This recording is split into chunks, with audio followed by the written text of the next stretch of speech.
Oh, sorry. The hackers are at it. I know, we gotta be careful of that. Yeah. Meeting to order. You all stand for the Pledge of Allegiance. I pledge allegiance to the flag Of the United States of America and to the republic for which it stands, one nation, under God, indivisible, with liberty and justice for all.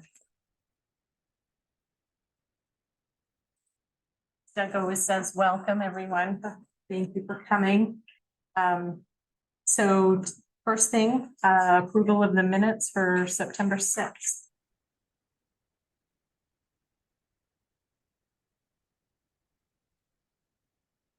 Approval of the minutes from September 6th. You got any feedback?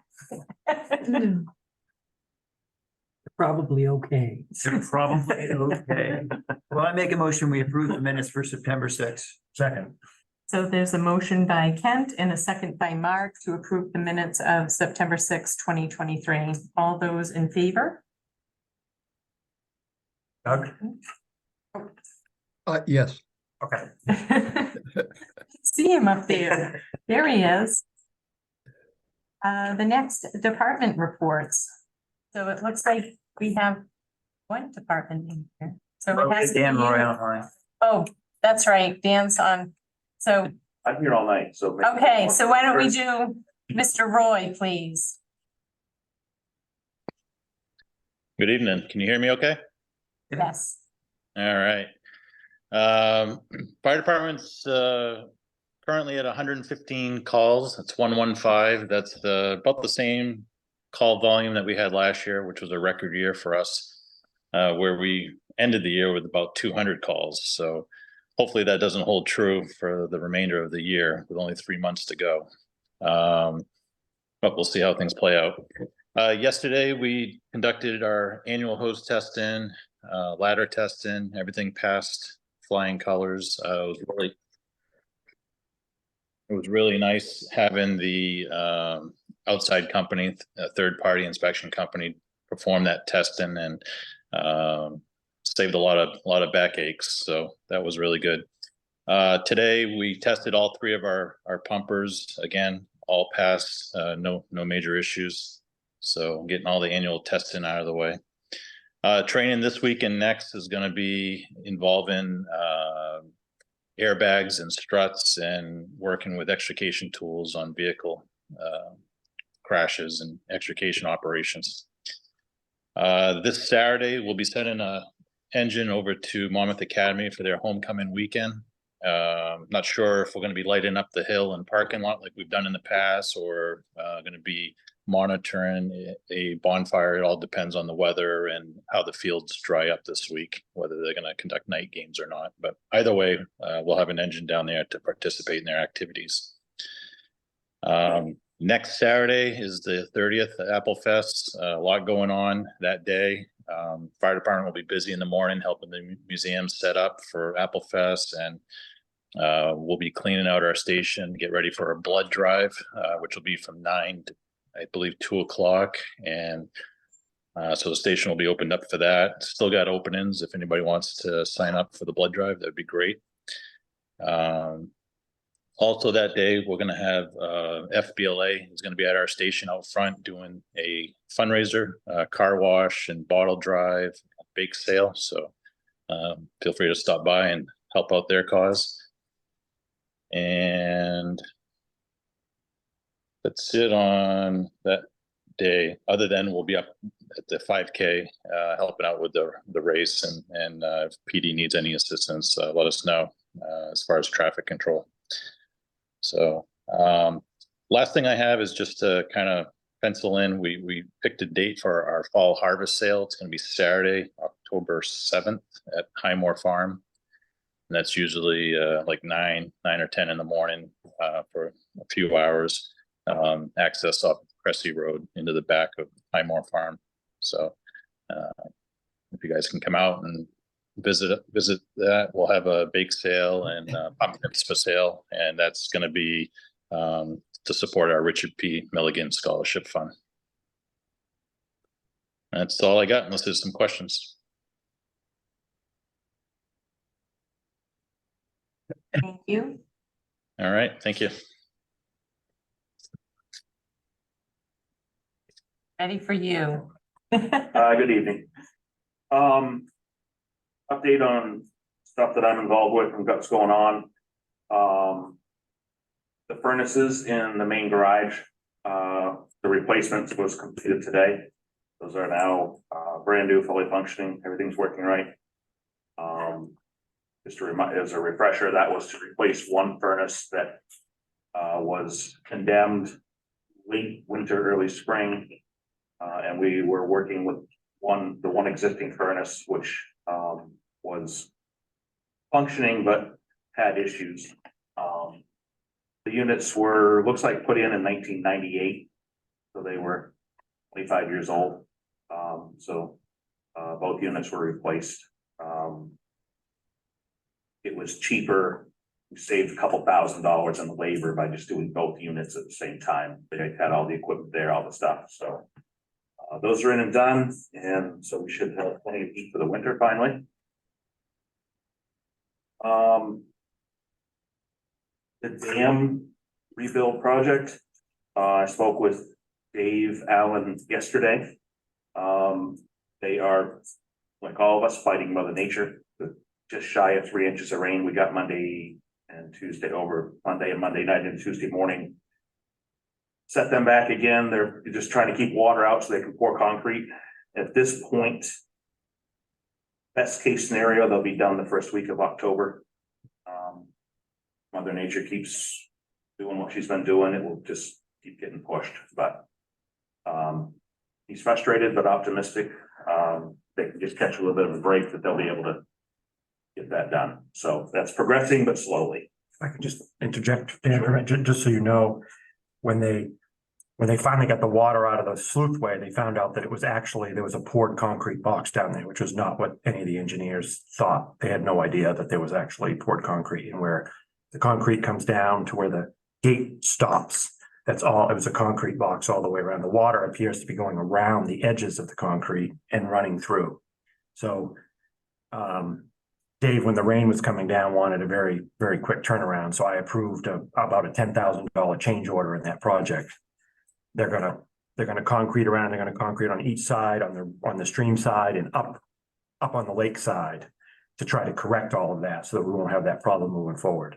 He didn't want to have to wait for a long process to get that done because he's already in there and they've had a hell of a time getting the water out. So I told him just move forward. But just so you know, there's about a 10, 11, 12, depending what the materials come in, change order on that project. I just wanted to keep going because I know, there are people in that lake that they got no waterfront right now. And they've got boats, it looked like Dave Shaw's boat hanging in the air. Yeah, put it down. We'll wait till the ice comes in and we'll. Yeah, slide it across. Go ahead, Dan, sorry. No, that's fine. I didn't have all the details. Yeah, it just happened yesterday, I think, day before, yeah. Yeah, just one thing after another, unfortunately.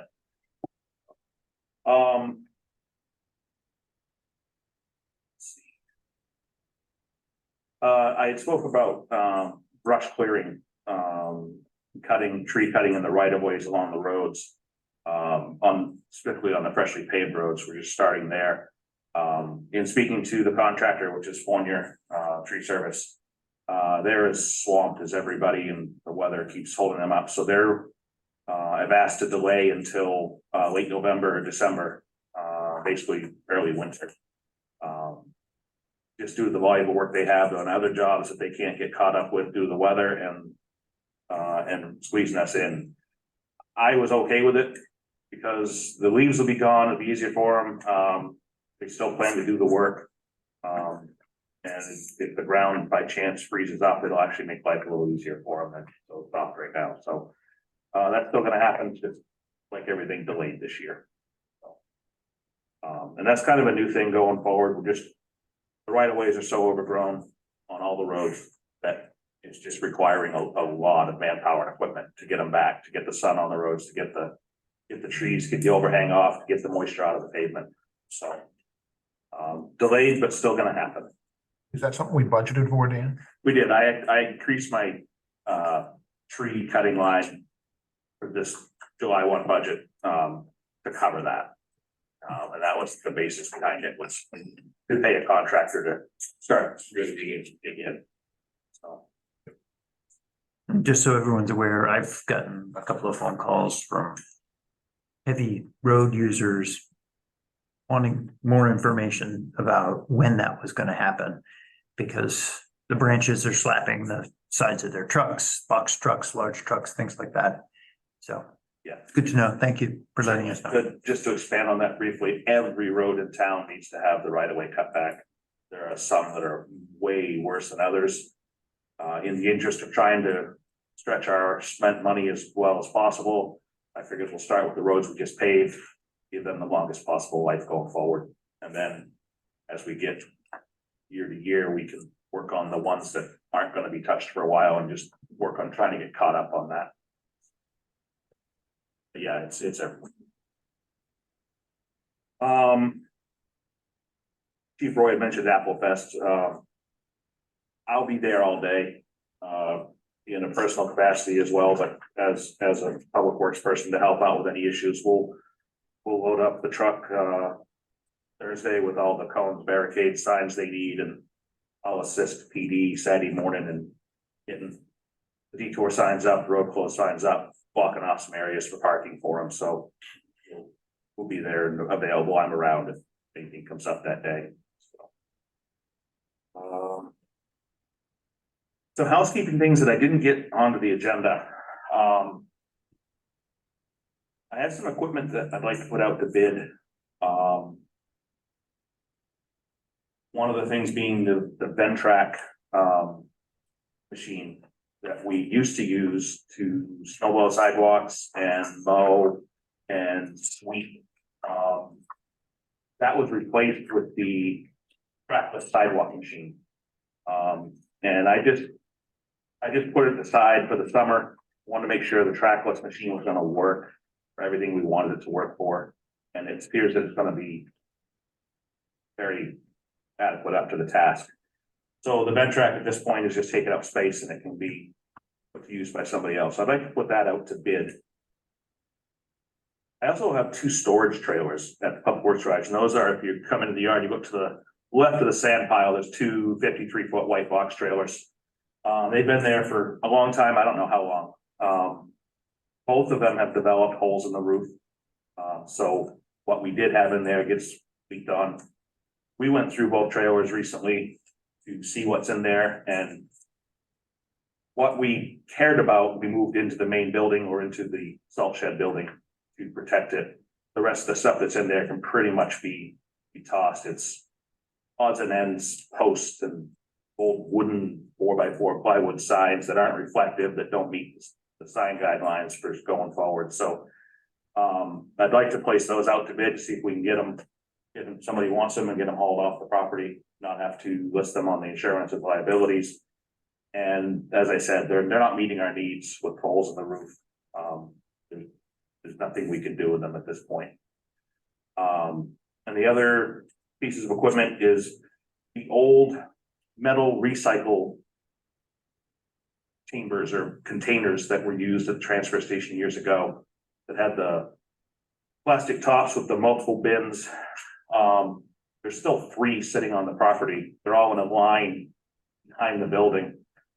They are completely rotted through. Once you get up close, you're like, wow, they're just sitting there rotting.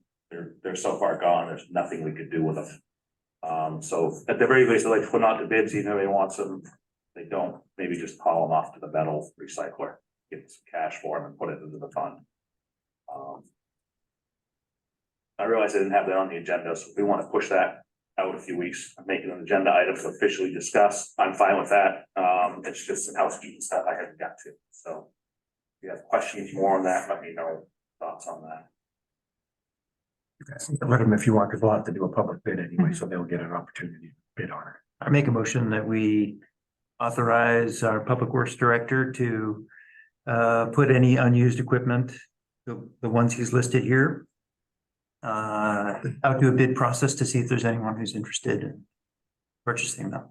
Can we dispose of them if there are no interested people? Oh, yeah, and dispose of them if we have no bid. Thank you. Thank you. You'd have to approve the bid. And Yeah. Doug, Wait, Doug, do you have anything? Are you good with that? Yes. Okay, so there's been a motion by Kent, a second by Mark to put the unused equipment out to bid and dispose of it if there are no interested parties. All those in favor? Doug? Yes. All right,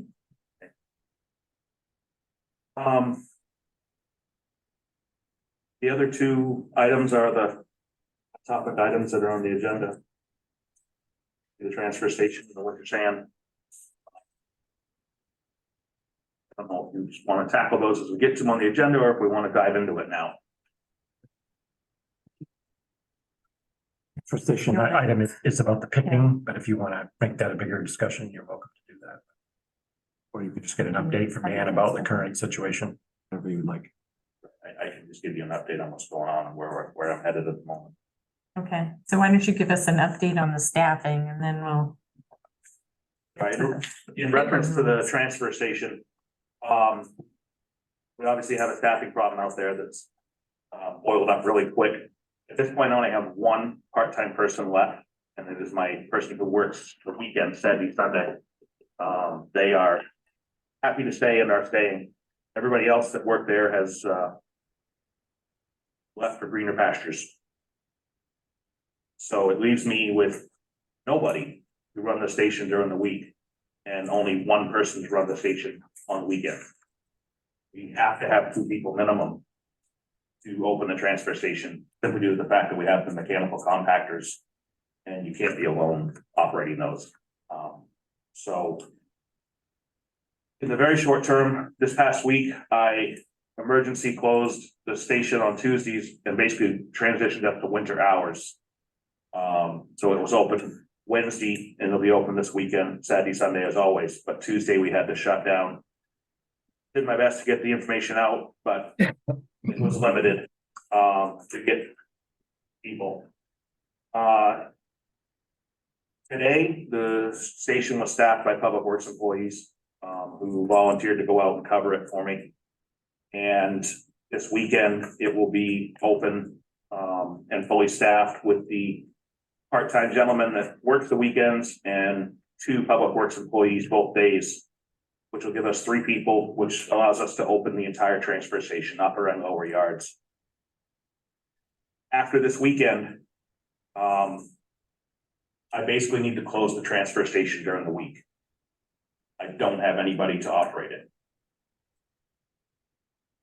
Yes, I have Public Works personnel, but if they're at the transfer station, then we're not doing Public Works duties. And I still have a lot of projects from this year's rain and other things that have been pending longer that I haven't got to yet. And we're closing in on winter. And I have to do full winter prep and I have to be ready for ice, snow, sleet. At the drop of a hat, we're at that time of the year when we all know we live in Maine and we know what can happen. So in the very short term, I am looking to close the transfer station during the week and only have it open on the weekends going forward. It would also involve temporarily shutting down the lower yard, which is where sheetrock, shingles, tires, dirty wood, if you will, goes. The upper yard would be open, the trash, the recycle, the demo bin, clean brush. Because I basically would be staffing it with 2 people. And yes, I've run the transfer station with 2 people on the weekends before, but it was short term and we was just trying to get through it running. But what happens is when you have a lot of a whole section of the yard unsupervised or you're busy, a lot of stuff gets put where it shouldn't. A lot of stuff doesn't get charged for that legitimately needs to be. And you have an area that's not supervised, something happens, you're not covering the bases, you can be liable. So I'm offering that solution at this point through Columbus Day weekend. Weekends only, lower yard temporarily closed, and covering the weekend hours with Public Works volunteer. And then after, hopefully in those next 3 weeks, we get some applicants. And they pan out and are capable of working there. So when it comes to the lower yard part, I would say that is up to you on the risk that you're willing to take, how much money you're willing to risk being thrown down there without collecting fees, because there'll be nobody to really supervise that. So I think that part, Dan is trying to he's making a recommendation because it is a risk. If people start going down it, there's not gonna be anybody around to pay attention. They need two people up top most of the time. It's not saying that they can't keep an eye on it all, but Correct. there is a chance that people are gonna start throwing stuff down there that's gonna cost us money. So that's kind of up to you about what your risk tolerance is on what the town might incur for costs. Not having proper personnel down there to watch what they're throwing. I mean, if they start throwing tires and expensive stuff all over the place down there, we don't get any fees for it. We're gonna end up covering that. So we may end up with it may end up hurting our budget.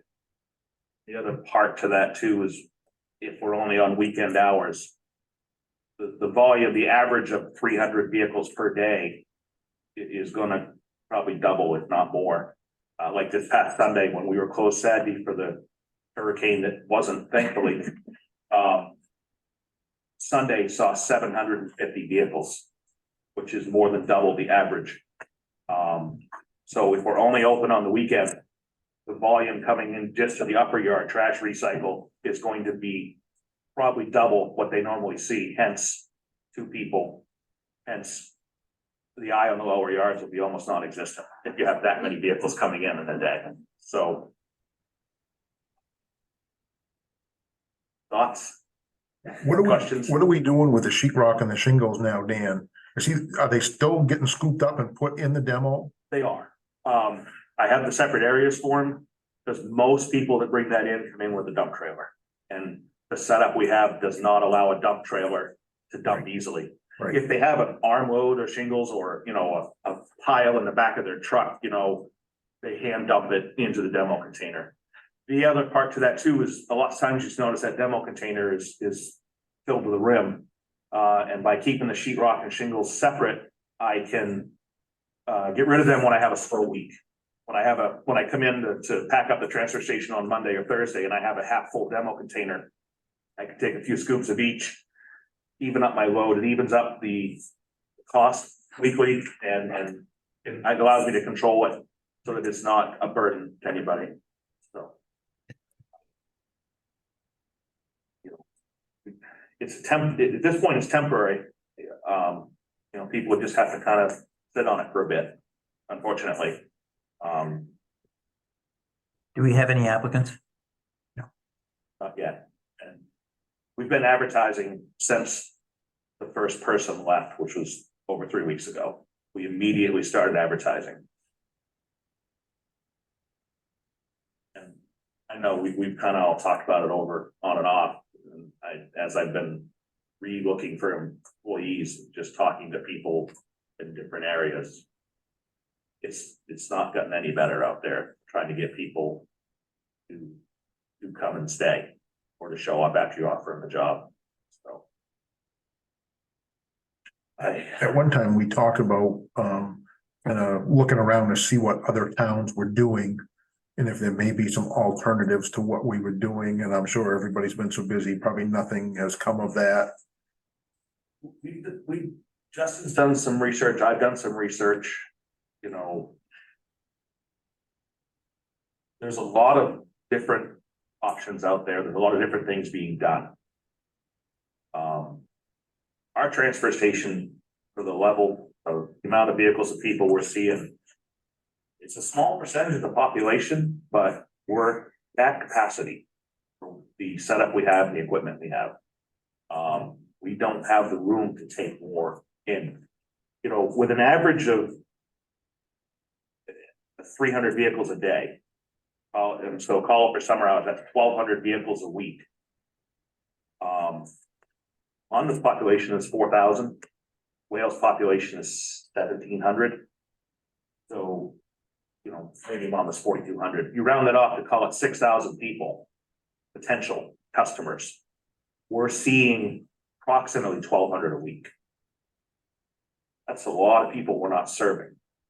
And we're you know, with the existing equipment, we're at capacity. I've discussed adding a second demo bin. I've discussed doing different things to handle the capacity, and we're just making it right. We're trying to see what's gonna work and make solid choices, but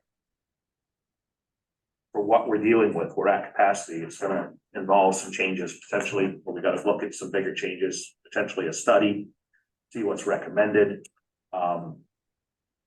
I'll throw it out there, possibly looking at roadside pickup for trash. Like, we were looking at lots of different options, and then we had a crisis, because, you know, two people found better jobs, is what happened in a pretty quick period of time. And they left, so now we're in crisis mode, and we're not done preparing. You know, I got a memo half written without all the numbers that we need to give you a full picture of what's going on, but You know, like Justin and I both, we've looked at other towns and there's a lot of options. But they're not changes that we could just implement. They're gonna require either investment in the, planning, some investment. Yep.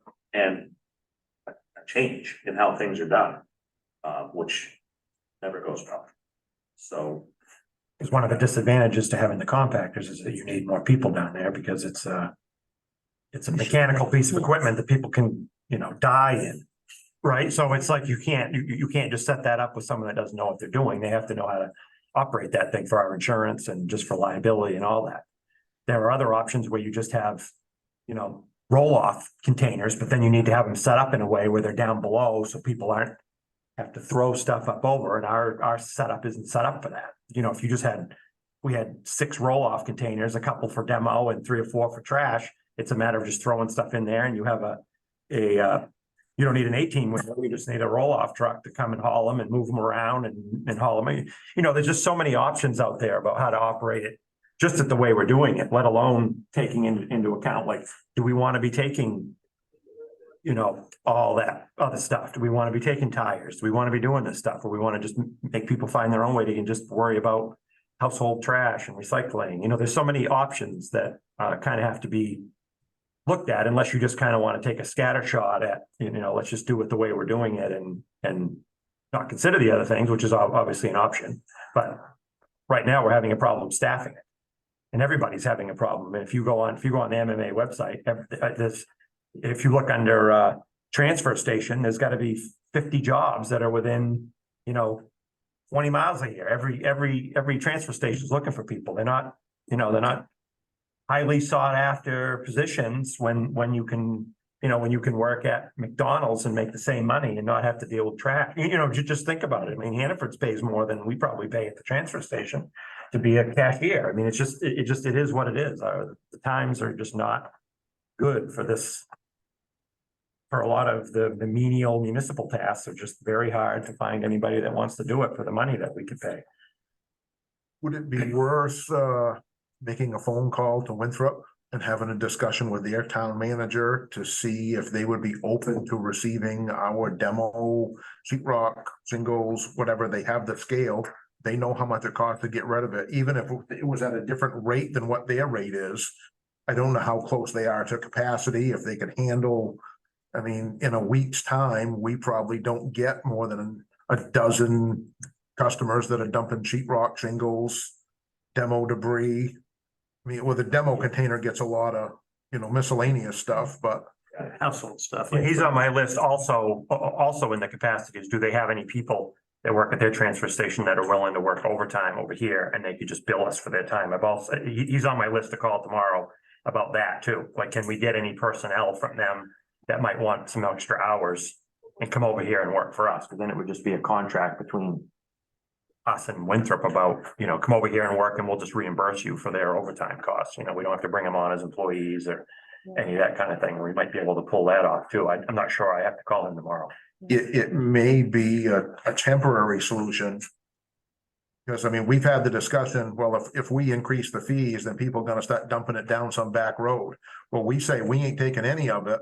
They're gonna dump it on. You're gonna see a lot of stuff dumped in places it shouldn't be.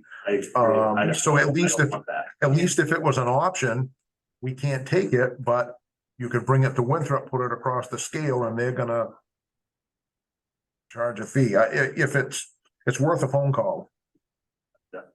Well, I would prefer that we leave the lower area open than to create an incentive for people to toss stuff on the side of the road. Because we didn't take It's gonna cost us money too, because we gotta go clean it up. Yeah. We'll What look at about, it. what about putting a sign up down there or a sign saying report to the plant manager before you dump? And charge them then. Yeah, I know you're probably pretty busy, but that's probably something that you could do. Yeah, there's, And go on an honor system. it's great in theory. Unfortunately, Well, I've been dealing with that transfer station since I started here and it's, you know, it's, if you're not watching them like an eagle and still directing them verbally what to do and how to do it, they're gonna do it however they want. It's a very unfortunate side piece of human nature. agreed, and I, It's, the employees that were there, they were great employees. I had no complaints from residents. But, even as nice as they were and accommodating as they were, people, as soon as they told somebody they had to pay $5, $10, $20, whether they're dumping, the person was on, I'm a taxpayer, why do I have to pay this? That's a tough environment. The job description for transportation attendant says right in it. Adversarial contact with the general public is expected. That's a tough pill to swallow, but it has to be there because it's accurate. And, for what the union contract pays to start, that's a tough line to have in a job description, to work in that environment. I love the honor system's great, but what I can tell you is what we do now, even with the good employees I had that moved on, we still spent 2+ hours as the public works crew there on Mondays and Thursday mornings, sorting through and moving stuff around, putting it where it's supposed to be, even with when we had 3 people and I'd get the notes or get the reports firsthand and talk to them. Yep, had this issue, this person didn't want to pay, it's not a fun environment. Did the people move on because they wanted full-time employment? 2 of the people found full-time employment. Yeah. So maybe your thought on Winthrop makes sense, because are they part-time workers as well? I don't think they're quite open 40 hours a week, but I know they do have a, I think they have a full-time transfer station manager over there, I think. They're a more substantial operation than we are. I mean, if you've driven over there, it's a bigger operation Well, than we have. and the fact that they have a scale that you're actually getting charged a rate, not just some extraneous, not that ours were extraneous, but an extraneous fee. I mean, you drive your truck or whatever onto the scale, and then you drive it on the way out and you know how much you dumped. And there's a fee involved, as opposed to, Larry on Monday and John on Thursday, and it was the same stuff, and you're getting 2 different things. I mean, and we always had a free dump day, but then we went to the checkoff things, and then we got rid of the checkoffs with the stickers and went to a fee system, because we've always known that we're not recouping the money that we're actually paying to get rid of the stuff that's getting dumped. So with the scale, they have a known, it's a known, and they're getting a fee and know what has to be charged for it. So I think in the future, if we could work out some sort of arrangement with Winthrop to use it for the stuff that has to be paid for, obviously metal, we can get something for metal, but dirty wood, building material, Right, yeah, that type of thing, yeah, I mean. large loads. A scale would be great, but. But not here, but I mean, if we used Right, Winthrop right. for that, because I don't think we'll ever have the money to do a scale. have we seen, Because we discussed, I'm sorry, go ahead. do we know what a scale would cost? In 2020, which was before I was here, but I was shown all the paperwork when I started. The quote was gotten for a scale and it was $250,000. Yeah. That was Times 2020, and we're rolling into 2020, late 23, so I'm assuming that's gone up. And that is, it's not gonna be quick. I mean, I think if we said tonight, we're gonna fund a scale, a year from now, we might have it completed. It's a great thing to talk about, but it's not a solution that's gonna come about and solve the things by spring. It's not gonna. And the other thing that muddy the water is Wales.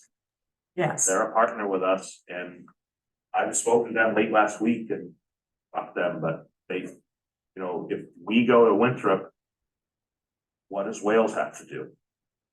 You know, is it a package deal? Is it not? There's a lot of variables that have to be considered and talked about.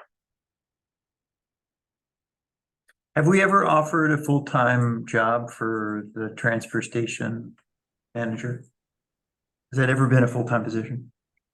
It depends what you mean. It wasn't 40, but it was right, it wasn't 40 hours, but it was considered full. In Monmouth, full-time is 32. Sure. So yes, it was. And when did we cut back to a part-time position for the transfer station manager? I did it when the position vacated because we didn't have any idea what that person was doing for those extra hours. Transfer station is not open 32 hours a week. And Dan and I had this discussion and we did not feel that it was a make work.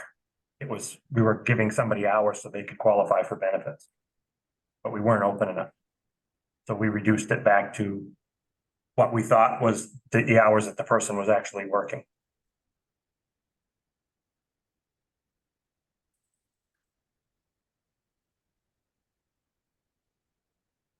I think it's gonna be, difficult if there's no option for people to dispose of stuff. Either we've gotta have it open on an honor system, or we've gotta have the option of going somewhere else to dispose of.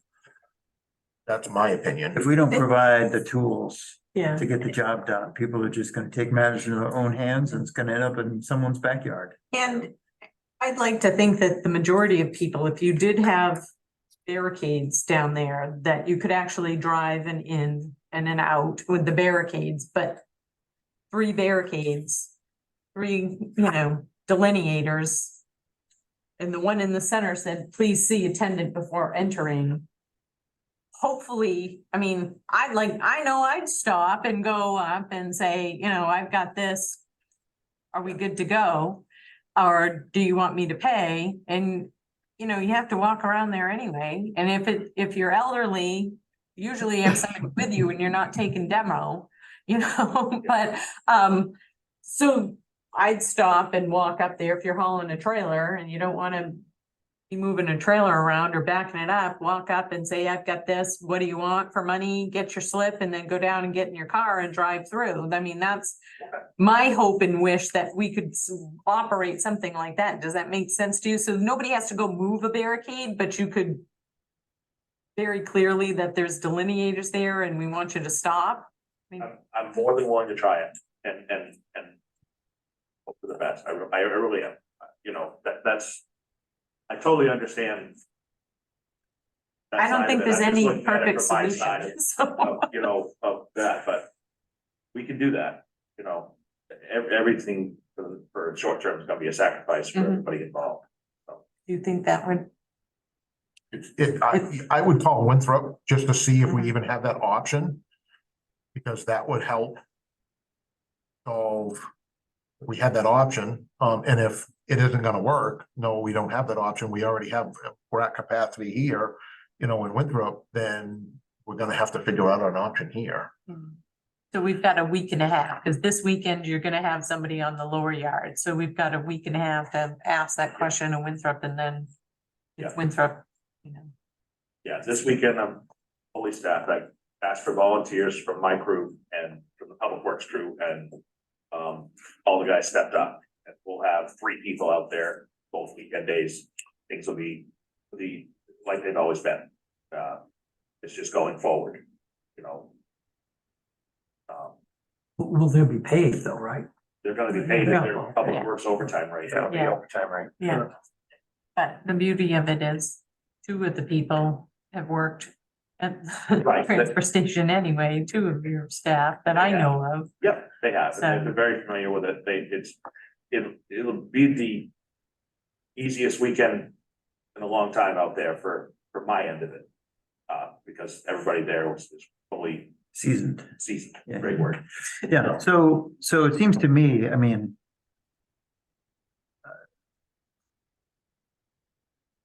We shouldn't be surprised that we have a turnover problem at the transfer station. We cut the benefits for one of the management positions.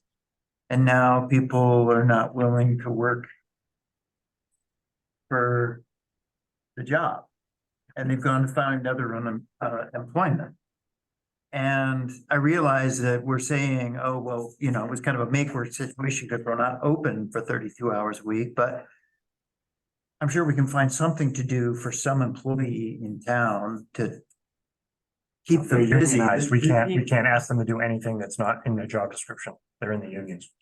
Okay, So so, if we want to bring them back, we can, and they can sit there in the hut and we can pay them their hourly rate. And That's there's that's no- basically what we're looking at.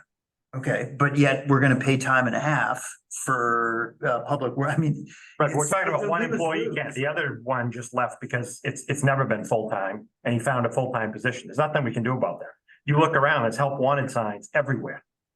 Working for a municipality at a transfer station is not the highest and best use for a lot of people. So it doesn't take a lot of options for them to, you know, to find something better. And that's what happened with one of them. I've been through 7 part-time employees in the last year. but there's no doubt that this is not a glamour position and that its turnover is going to be a reality for a long time for a position like this. And that it's gonna take constant recruitment. I mean, I used to be a manager in a restaurant where that's what you did. 150% turnover because that's what it takes. So I get it. But when you have a turnover problem, you don't cut benefits. You find ways to attract people and make it a fun position. But the people that left didn't have benefits to begin with, so, you know, that's, the one person retired. And And then that Position. position was the benefits were cut for that position. And Because it was the folks who, and the folks who applied for the position found out there's no benefits and said, I can find a much better job that pays me. I gotta work 40 hours a week. Okay, whatever. There's a whole flip side to what you're saying Yes. that I can't comment on yeah, in this forum. yes, Okay, well, And and I- I'll be honest with you, what you're regurgitating to me right now sounds an awful lot like a conversation I might have had with somebody that was just in this position. So there's a whole nother side to what you're saying that I can't comment on or say anything on right now. And I don't like the idea that we cut the benefits as the problem out there, because it's not. It's absolutely not the problem out there.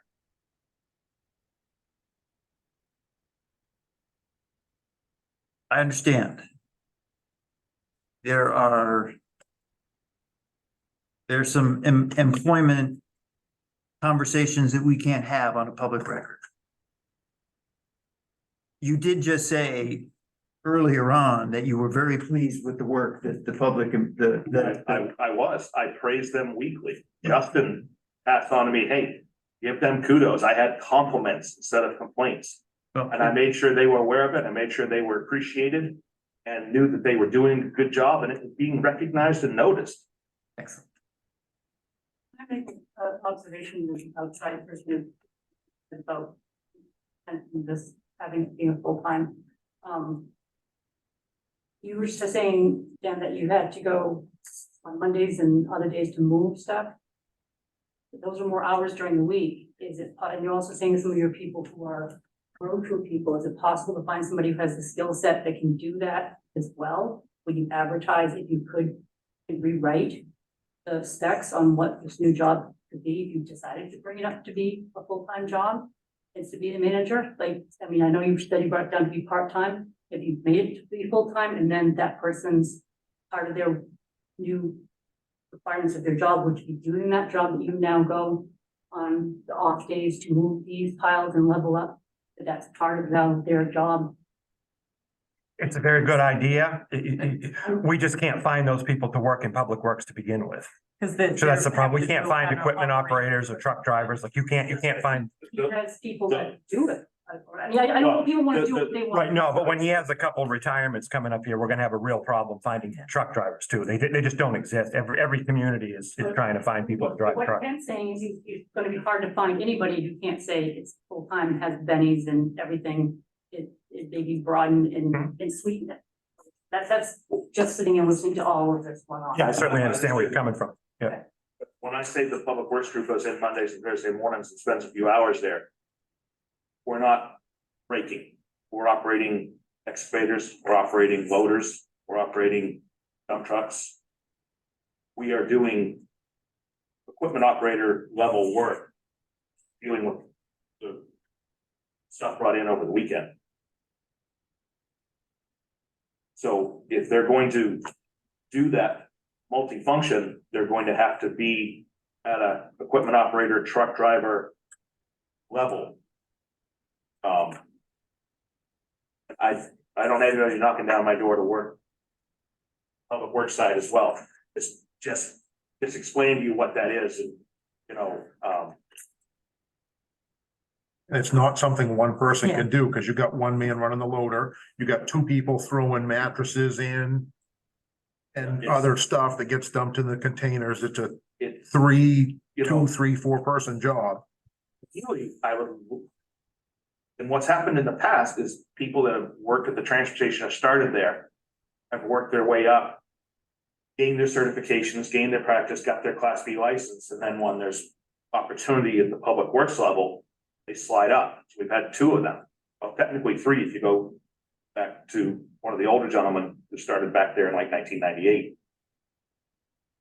So it can be a great feeder system to the public works level, but it's rare to find the other way around. It's rare to find a person that wants to work every weekend and not, use their skills in the opposite direction. In the days of having Donnie and Burley around, retired gentlemen that wanted to do that, and then we had a lot of fun with Donnie and Burley, didn't we? So, over the years. I'd love to find some people. Oh, yeah. Just wanna do that in their years, that just wanna, still be a part of something. Exactly. So what we'll do, if I can just summarize, so what I think what we're gonna do is I'll contact Anthony over in Winthrop and see if they're capable of taking the lower yard stuff. If not, we will go with getting some signs made up. You already called today to get some set up in case we have to close or whatever due to. So he's got some made up, and we'll make up some obvious signs down there that says, please check in before you throw anything. Yeah. And we'll just go with that. There's a certain amount of risk there, but everybody Exactly. understands that, and we'll try to make it as the best way we can, that's all. Just do the best we can with it. Is that the consensus Yeah. here for now? Okay. Yeah. Temporarily, sure. Yeah. Okay, I think that makes sense. I mean, Yeah, this is all temporary. It's Yep. just an unfortunate circumstance. I think we, going forward, we ought to be asking ourselves, what can we do differently to make this an attractive position? Potentially a full-time position for a manager. How can we structure it that way? I realize it's a union thing, and I realize that job descriptions would need to be changed, but certainly change in personnel is the right time to be thinking about that. And, I don't even know how you would go about negotiating with a union that's like, there are no union members at this point. I mean, how many union members we got that are part of the transfer station crew? Well, it doesn't matter whether there's any people in it or not, the union won't let you unilaterally change anything. So we'll have to go through the same negotiation that we do when we negotiate a new contract. I have to come before you. They will demand certain wage rates, Well, at this point. Working hours. Seems all like, those things. seems like our wage rates are way below market anyway, if what we're saying is we can't even hold on to people. Right, but don't think that we can unilaterally increase them. They will Yeah. come back at us and say that we broke the labor agreement. So. So we have to go through, we'll- just like right now, we we'll have look to, into- we're working, which you're gonna probably see at your next meeting, is we're trying to give a certain individual at the Public Works Department a raise because he's capable of doing mechanic work. And we can't do that. So we have been Dan and I and Lori have been working through the union process. Good. And at your next meeting, you're probably gonna get an addendum request, and I'm gonna need what your maximum amount you're willing to pay, because they haven't asked for that, and then we will go back and forth. Like it's a long process. This has been 6 weeks in the making already, just to do something which they all agree on. Yeah. So Okay, it's just, well, nothing is easy I, dealing with them. So, I hear you, and yet it's not gonna be easy telling the citizens of Monmouth that the transfer station's only gonna be open 2 days a week. Oh, That is not gonna be easy either. Yeah, the Wednesday thing is gonna be a killer. That's gonna be a problem. And we are gonna hear that. well, I hear it constantly, so. Well, You know. then we're joining your club. You know, I mean. If I'm open Wednesday, I'm staffing with Public Works crew, and that means you might as well, anything that anybody's requested, Well, not gonna happen this year. And that's- it's not, I can't, and the other thing too, I cannot, because of the union contract, I cannot force them to work down there. I have to ask them to volunteer their time. And if I redirect them and say, you're working Wednesday, you're working there, grievance, of course. done. No, I understand that we're between a rock and a hard place. so my question is, I mean, I don't know what the temperature of this is, but what does it take for people to decide they don't want to have a union anymore and they want to move beyond that? I mean, I've never had to deal with that, so I'm just asking what it takes for those folks that are in the union to say, maybe if we didn't have a union, we could have a different pay structure and we wouldn't have to have this back and forth. So what does it take for people to say, I don't want a union anymore? How do When we bust dissolve- that? I know, I mean, that's what. Union bust. When we dissolved our municipal union in the town I worked in Massachusetts when I was in it, because I was required to be in it down there. When we did it, it took a long time because the union doesn't want to let you out. So even if your local wants to get out, they don't want you to get out. So they put you through the ringer. You have to have multiple meetings. You have to have the big union reps have to come and they get to pitch to you that you want to stay in and all the reasons. And you have to go through all this before they'll let you finally ratify. And then your vote total, depending on what their rules are, has to be a certain threshold to get out. It's not always, 51%. Sometimes it's 60 or, whatever their thing is how that works, whatever their particular rules are. Yeah. Plus the states are all different. I don't know. Massachusetts was much more heavily unionized than here. So that's I assume it's not the same threshold as they But have. I'm just wondering if they've even had that discussion or glimmer. Have they even voiced an interest in that? Because it might behoove them to not be in a union. So. Well, you know, when we reopened the management, the transfer station management position without benefits, did that require a contract renegotiation? Yeah, so we do have some ability to, The job to- description was rewritten and the union rep had to sign off on it, which they did. But it didn't, The hours of work are within management control. The job description is not. So correct. the job descriptions are controlled by the union because they set the pay scales in the contract. and You so, can determine the hours of work. if we were to increase the hours of work at the transfer station so that they exceeded 32 hours, and then we were able to offer benefits as a result. So are you saying you're gonna? Would take that be the within the- would that be- responsibility off my chest? Because that would be welcome. Would that be within the realm of us being able to do that unilaterally? They're still eligible for benefits. They're just prorated by the hours. So if they're less than 32, they're prorated based on that amount. So instead of the town covering 100% of the insurance, it's some it's some factor of that based on the hours that Okay. less than 32. So it's 32 so is, it's not like they became, non-benefited employee. They're still eligible, just like, our Compton Hall manager is below that threshold too, and he has a prorated benefits package. I mean, that's just how it works. all right. So can you tell me what the relative cost of doing that versus paying town employees time and a half to voluntarily work overtime for the weekend so we can at least offer weekend hours? Off the top of my head, no, I have no idea. All right, well, maybe that's a question that we can sort of understand in the balance, because you're asking us to make a business decision. And you're asking us actually to go to the citizens of Monmouth and say, sorry, we're cutting services because we can't staff. And people are gonna say, well, what are you doing about it? And my answer right now is gonna be, we're working on it. But I don't really know the economics of it. Sign is up Yeah. and nobody's Okay. applying. Of course, because we're not paying enough for this labor. Well, we're not even advertising for the manager position because we have nobody down there that knows anything about running a transfer station. So right now, we're just trying to fill the part-time position so we have attendance. Of course. I wouldn't generally hire a transfer station manager off the street unless I knew that they had been one somewhere else, and those aren't going to exist. So what we would generally do, I think, is we would find somebody to come in, and once we thought that they might be capable of being the manager, we would offer them that position. We wouldn't start out of the gate with that because it's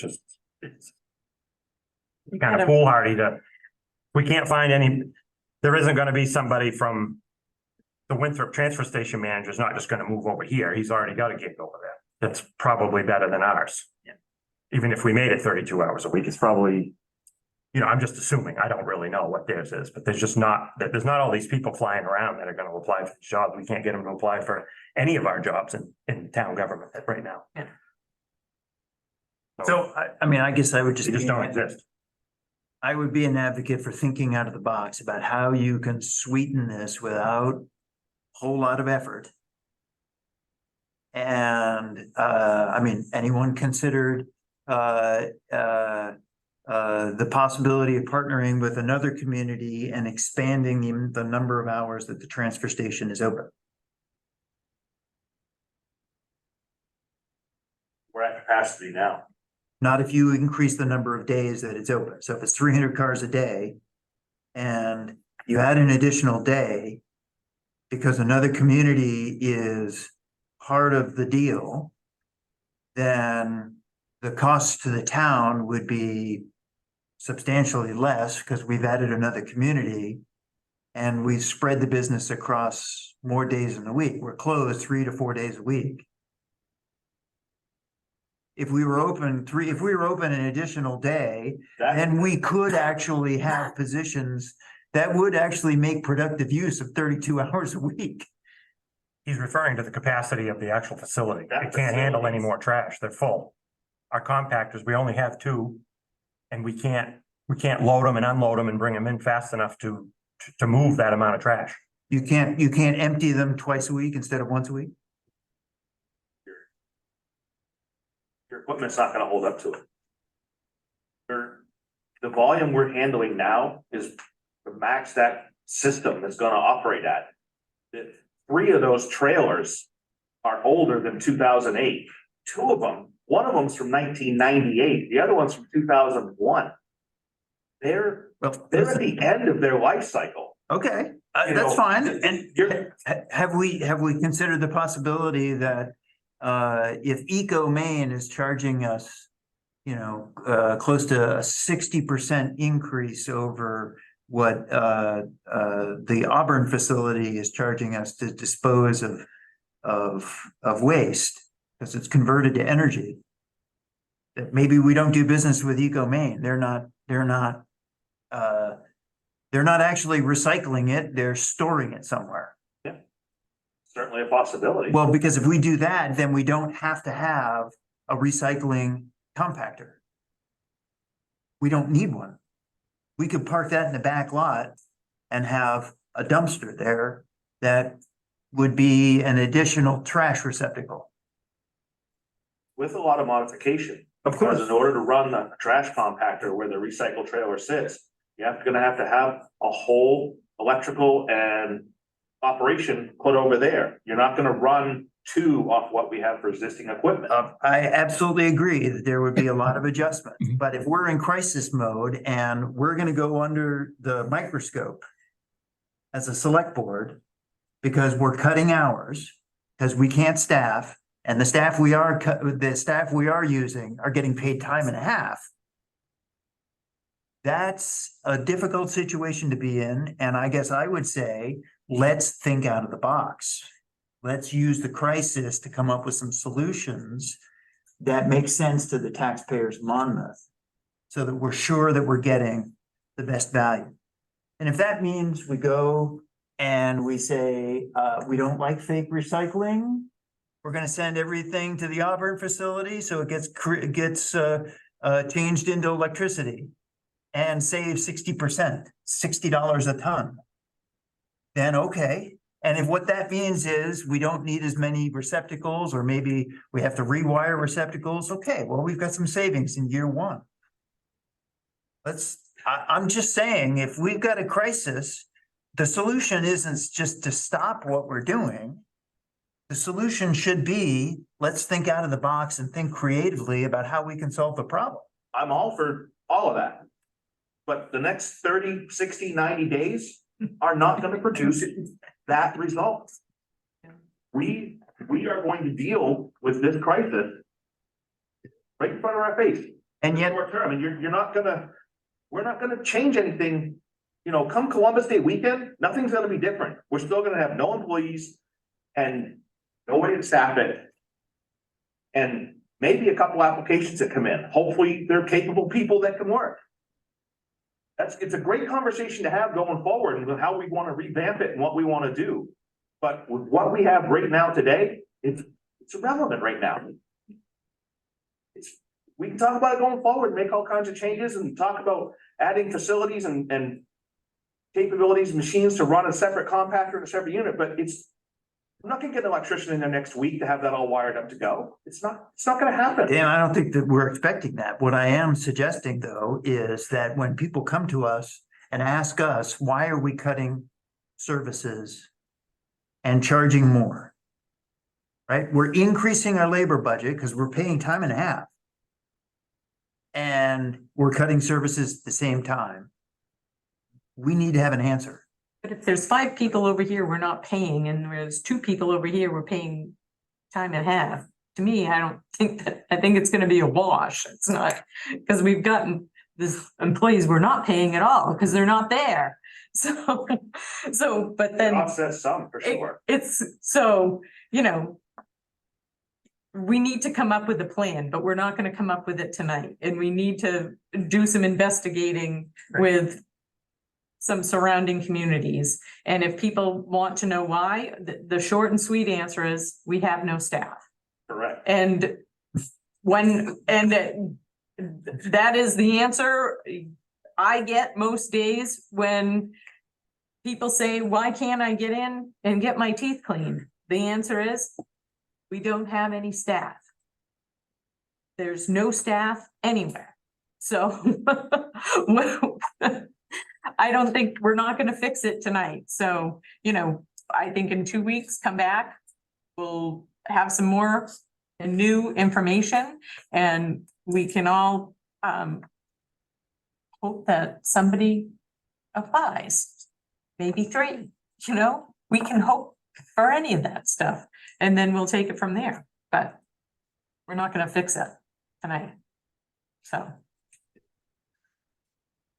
If we're gonna do away with the Wednesday thing, we really need to get some advertising out there, some signs down there and newspaper and the community websites and Facebook pages and all that, because there's gonna be a lot of people pulling up there at 8 o'clock on Wednesday morning thinking, I can't go on Tuesday anymore, so I'm gonna go Wednesday. And I absolutely agree. It's gonna be Turn it into a now my hiring goal sign. is not to inconvenience the residents of Monmouth, but on the same sign saying, sorry, we're closed due to lack of staff. If you would like an application, please There you drive to go. the town office. Now hiring. And it's there. Yeah. All great ideas. I think it's All- on the I'd love sign to- I'd love anyways. to make changes for the positive for the facility. I'm all for discussing it, looking at all the options. And we've been, just to recap, we've been working on it, discussing it, looking at other scenarios. But when you lose 90% of your staff over a 2-week period.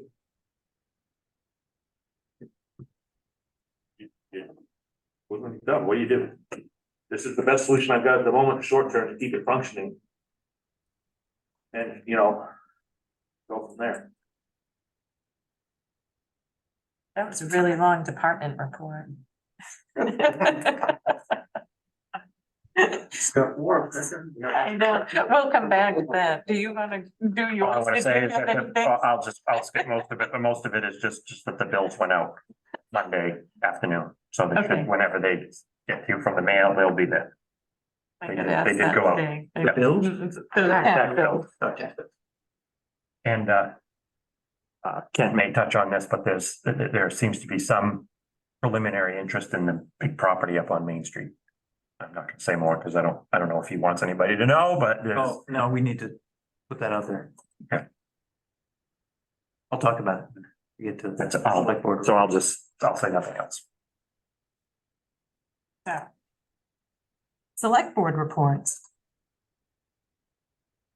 You want to talk about the Cobbossee Lakes meeting?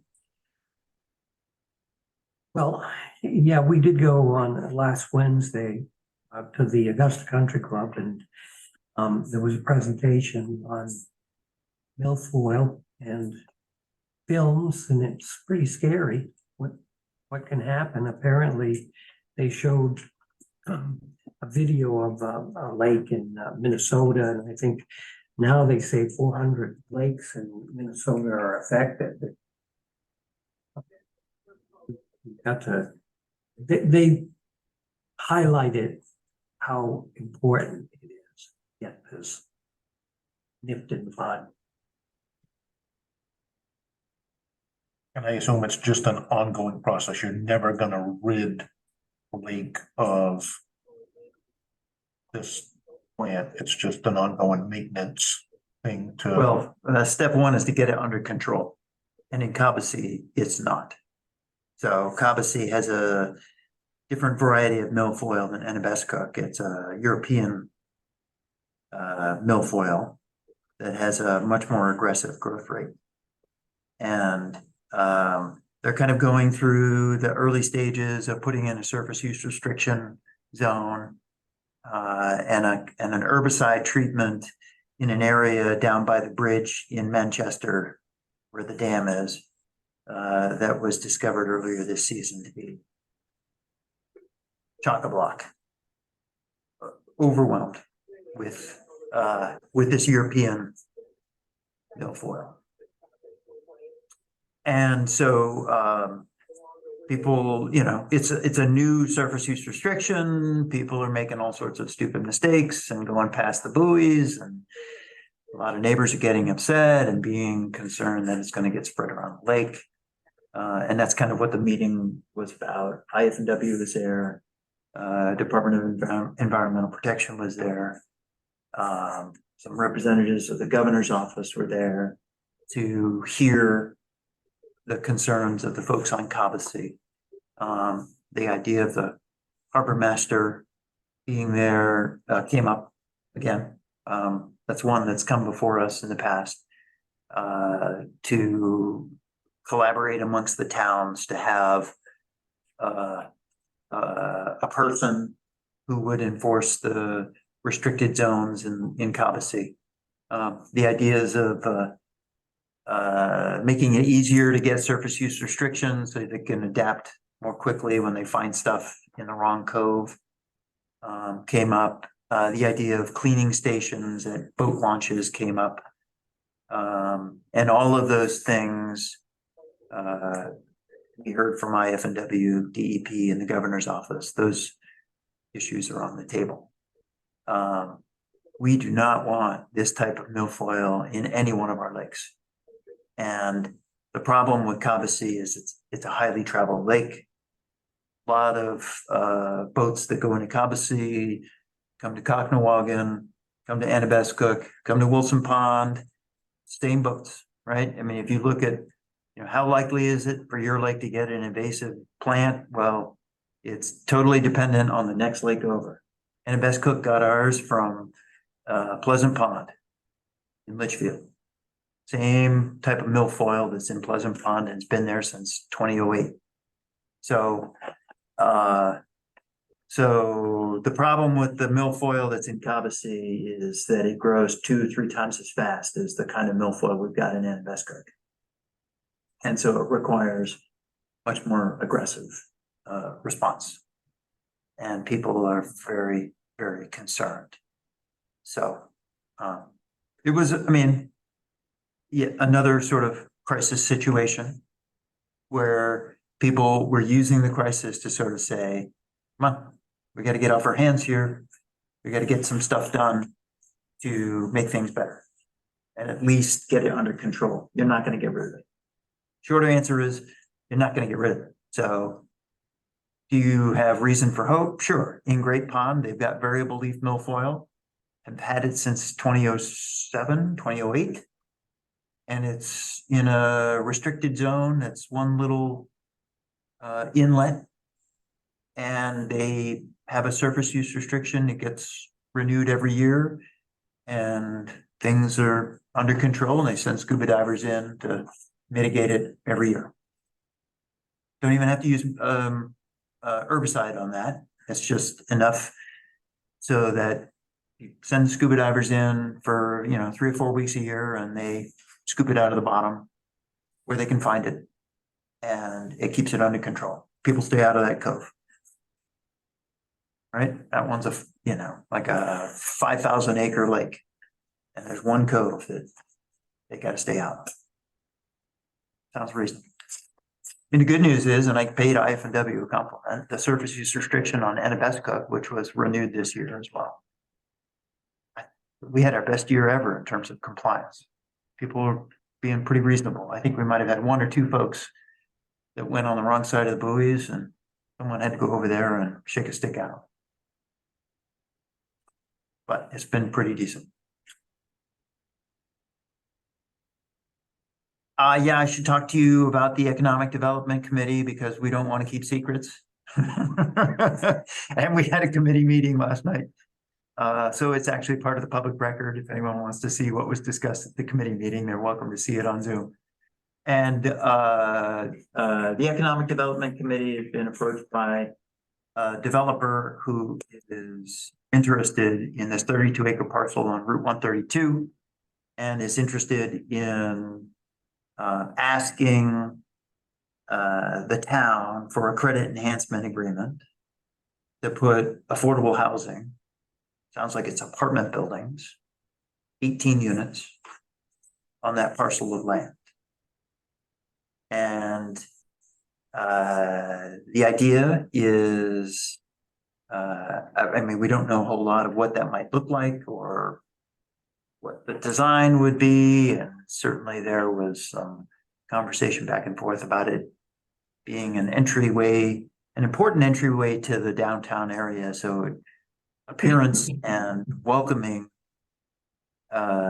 needs to be an element of the design. Nonetheless, there's not a lot of affordable housing in Monmouth. It's very difficult to work and live in Monmouth. And we can certainly respect this developer's interest in wanting to ask the town to partner with them as they apply to Maine Housing for a subsidized loan that would make it possible. And when we say affordable housing, we're talking about something like income of combined two-person household of $55,000 or less, which is what their definition of affordable is at this point. So we've asked for more information. We may have a meeting. The Economic Development Committee might have a meeting in a few weeks when the developer can give us a little bit more detail. We asked for some we have some questions Reagan will deliver to the developer about what the project might look like, about will the project connect to the sewer system? Will the project connect to the water system and help offset some overhead costs there? And we've asked that developer to come and make a presentation, so the committee can make a decision as to whether we would recommend it to the select board or not. Ultimately, a credit enhance agreement is made by this body. And and we can approve based on some contingencies, so we can put some contingencies in whatever we discuss with the developer as a select board. Ultimately, the CMP TIF would allow this select board to authorize a 50% property tax, up to a 50% property tax abatement, which essentially amounts to what the state and county share of the property taxes would have been had it been not in the TIF. So we would be authorizing an abatement of those property taxes for a certain period, part of that credit enhancement agreement. So I guess my only questions I'd have for them are they 18 units that are duplexes or 18 units that are four, residents in a unit, and are they 2-bedroom, 3-bedroom? Because then we're going to be looking at children and whether or not our school system has that capacity and knows about that. So I'd be looking at that information as well. Those are the things that I'd be interested in. My understanding is they're all 2 units except a two-bedroom units except for one. Okay, I think is what I Okay. saw in an email today. yeah, And I think it's multiple buildings. So it may be 4, it may be 6. I'm not sure he's quite sure, Okay. whether there's 4 or 6 units per building, but it's not one big building. It's okay, several smaller buildings. yeah. Good. Well, we're starting to get to the brass tacks on that. We've asked for some, we call them concept design documents.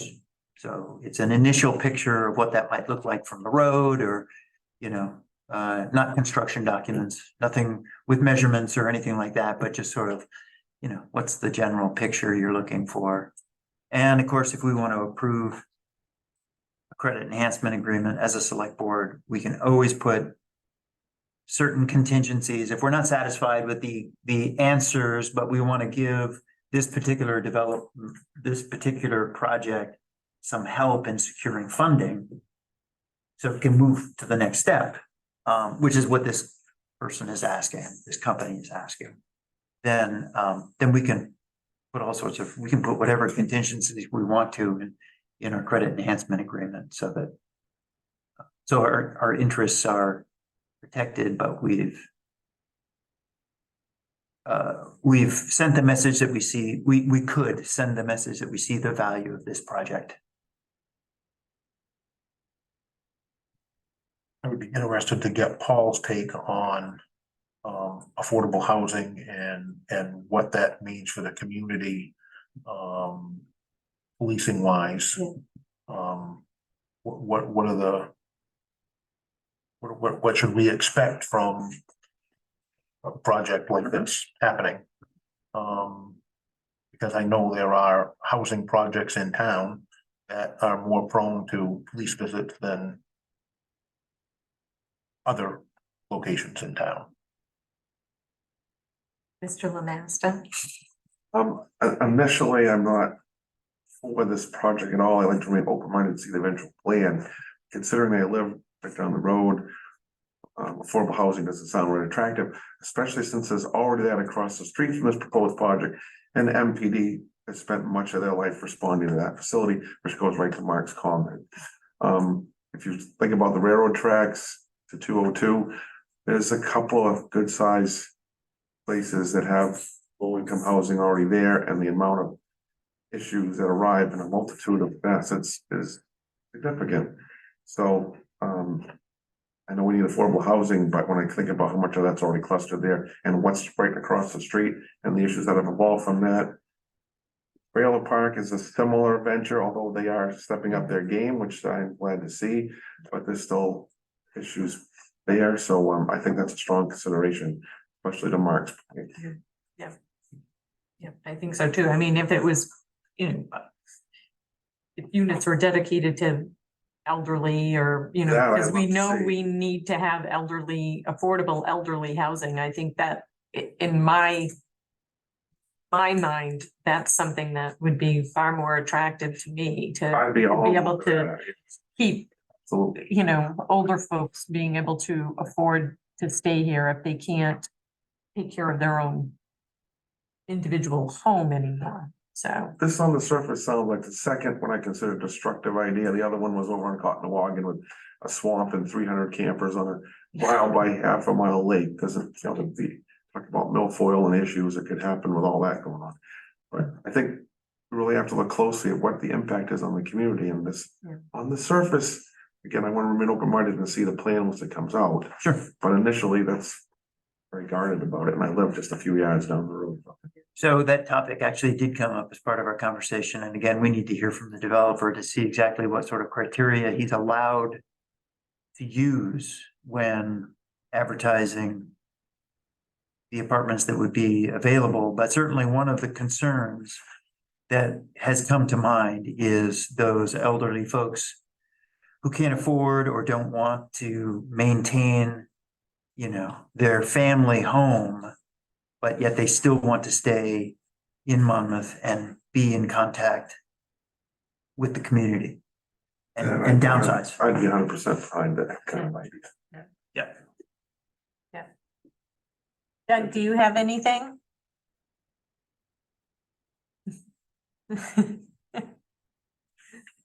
No, I'm enjoying listening to everybody's opinion.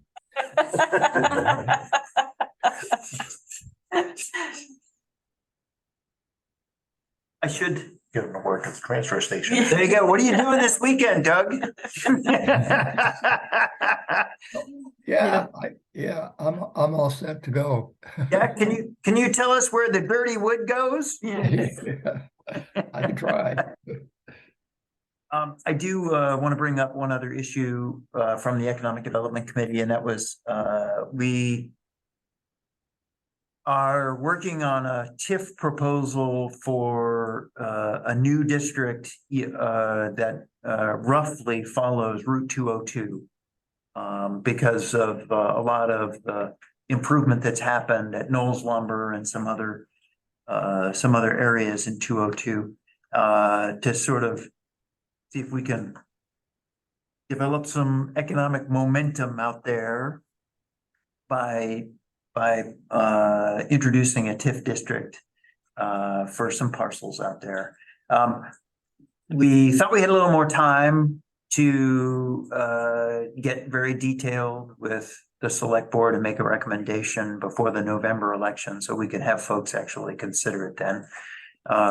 But time has run short, and I think what you can expect from the Economic Development Committee is that we'll come back to you by the March primary, in time for the March primary, which will still mean that we can sort of hit the sweet spot of some of the growth that we're seeing out there and encouraging more of that before the tax year closes and the new fiscal year hits. So we decided to delay that consideration until the next couple of months. You'll be seeing a proposal from us. All right. Public comment? I'm not sure, public comment, your next one is to discuss the recreation department at Monmouth Beach. Is that amongst yourself or is that where you want public comment? Well, we'll probably have, you know, some time during that, if that's what you want to Either speak listen to. and comment, so I don't know. Okay. Talk up So- front or listen and talk out, comment as you are discussing it. Yeah, I think that you know, if you want to be involved in that conversation. So we'll go on to that, discuss the future of Monmouth Rec Department.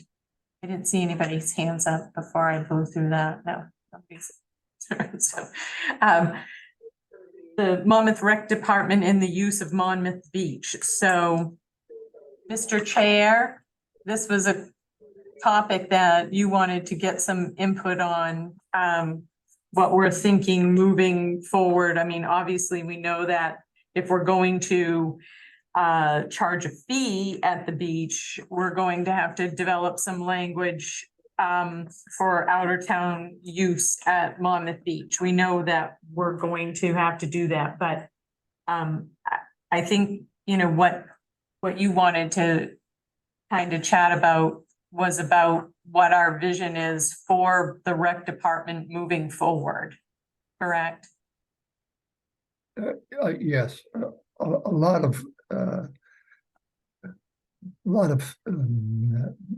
ideas related to what to do with our rec department and how it's going to function and what's going to go on at the beach, how that's going to, how maybe it should change. I like to hear people's ideas about what to do. I mean, for me personally, this has been an ongoing thing that I've wanted to see something happen with because of the fact that people want rec programs. And I think not having somebody that's leading the charge as a rec director and coming up with programs. I mean, we've had a rec committee, but there hasn't always been a meeting of the minds of all of that. So I think for me, I would like to try to figure out if we can have a rec director that's going to develop programs and also not only for the beach, but also for this building and other things. Whether that means posting a job and it would be part-time and hopefully we'd find somebody that was moving up the ladder or towards retirement, and whether or not we develop what our vision is for the rec director and what that would entail. But I think that for me personally, counting the number of employees that were on the payroll for the beach this summer was a little disconcerting. And when it rains a lot, having people at the beach, the lifeguard. I mean, when I was a kid, if it was raining and we didn't have swimming lessons, there wasn't a lifeguard there. You know, and I was a lifeguard for a while, and if it was raining, I wasn't there. So I think trying to figure out what we're gonna do and having some finger on the pulse of staff and hours and all of that, I think we need to have a real plan for that for next year. So that's my opinion. To add, Mr. Davis? I don't know a whole lot about the whole operation. The only, I did have someone, in the last couple months that brought to my attention that, not too many years ago, the rec department budget was less than half what it is now. That the budget had gone up significantly, but they weren't seeing, double the stuff going on that used to be going on. So, which they realized is like, you know, the budgets go up every year, but this one has taken a significant jump. And they were concerned that we were not getting a lot for what we were paying. Are you talking about just the beach? The entire rec budget. And I can't say I've honestly gone back and looked at the numbers, I haven't been sitting here long enough to know what the numbers are, but, I talked to someone that used to sit on the board and they were in total agreement that it used to be significantly less than what it is now. The thing that I was trying to remember was whether or not previously, whether we had a rec director and then somebody else that ran the beach, or if the rec director ran the beach. I was trying to remember how that went in the past. For instance, Jana, when she ran the beach program, whether or not she was the rec director, I couldn't remember because I can't dig into my file cabinet in my brain and pull that out. So, My understanding is that the waterfront director used to work for the rec director, but they didn't have much in the way of communication or whatever. So somebody, I don't know whether it was Linda or Kurt or somebody had split them in half. yeah, Basically, because one wasn't really reporting to the other, so it didn't. In Janet's time, there wasn't even a rec director, I don't think, okay, at all. yeah. So I was trying to remember When how that that was. went. That's, Is there a rec director now? Yeah. There is The guy named Joe. Joe Yeah. Fletcher.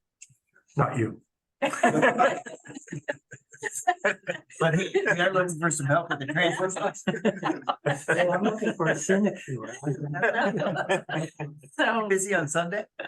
I mean, I just think that some of the things, it is kind of snowballed, and I don't think that there's a whole lot of accountability with this anymore. So I think that we need to somehow make a plan to sit down with the rec director, because when I see that people, the application to participate in a rec program involves writing personal protected health information on it, and they're getting sent to a personal address. My radar from working in the medical field about HIPAA, I have a problem with that. So I think that there needs to be a reining back of that. And if people are sending forms and checks, they need to go through the town office and stay at the town office, not to personal addresses, checks being sent to personal addresses and such. Because to me, I'm not comfortable with that. Or should you be? I'm a little lost on that one. So if you go and look at the forms to fill out to participate in summer soccer or different things, they're sent to a personal address. You can come in and drop them off at the town office, but it also says on there, it can be mailed to a personal address. Yeah, that's not cool. It's kind of the Wild West. It's like the same thing with Exactly. came to my attention this year. It's the same idea with the lifeguard application. So if you apply to be a lifeguard and you want to get trained to be a lifeguard, one check is addressed to the town and the other one is addressed to the person that's going to teach you to be a lifeguard. Certify you, yeah. Not cool. And it's all on the town application. Yeah, so, So it's on town letterhead, essentially. Yeah, essentially. and so those are the things that I really am Just as a secondary example to what she's not talking about. That's comfortable all. with. Okay. There has to be some structure and some rules so that we know, number one, your personal protected health information is protected. And second of all, Well, because, yeah, that the money is going to the town and getting to the town. okay. Not that I'm saying it hasn't happened, but it could lead Right. to, There's a lot of liability. yes. So, We are working on some suggestions to bring to you before the budget so that we have some idea whether we're on the right track, and I'll be bringing those to you in the next several weeks.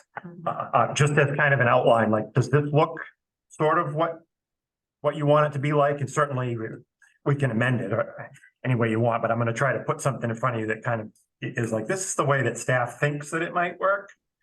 Lori and I have gone to other communities that have beaches, just to see how they do it, so that we kind of know what's going on. And we're gonna bring you something like, eventually, I'm gonna ask you a question about, do you think there should be lifeguards down there all the time? Or should we just be doing it on the weekends? And how many people do you want to have?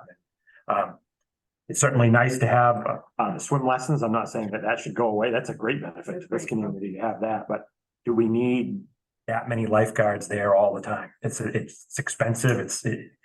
Like Chris said, you look at the payroll, sometimes it's 17 employees that are on that payroll for that particular pay period. That's a lot of people that we're employing to be down there, and I don't know whether they're being utilized to their potential. I don't know. I want to get your feedback and from the community too, what they think. Do they want to have lifeguards down there all the time? That's fine, but we just have to know we're paying for that.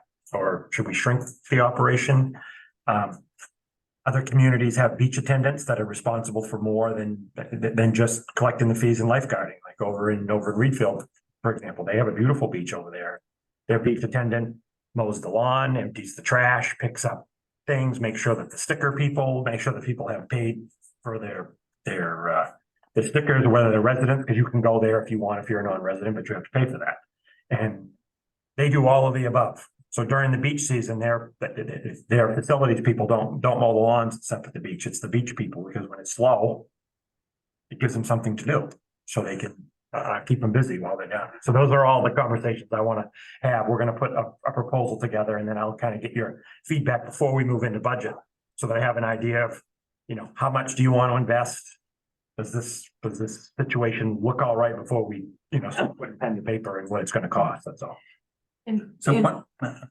Sorry, for me, I mean, if we decide that it's gonna be residents only, obviously your transfer station sticker will suffice for that. If we decide, or if the town decides and votes to allow non-residents, I would like to get rid of the liability of money changing hands. So if they show up and they need a pass, then they need to go to the town office and buy one. If that's what the town decides that we want to allow non-residents there, they need to go buy a pass. Sure. And Is there a reason why we couldn't go online and just? well, you like, could do- go online because, like, for instance, Scarborough, you can buy, there's so many beaches on the ocean in Scarborough, you can buy them online or you Yeah. can go to the town office. So, having that ability.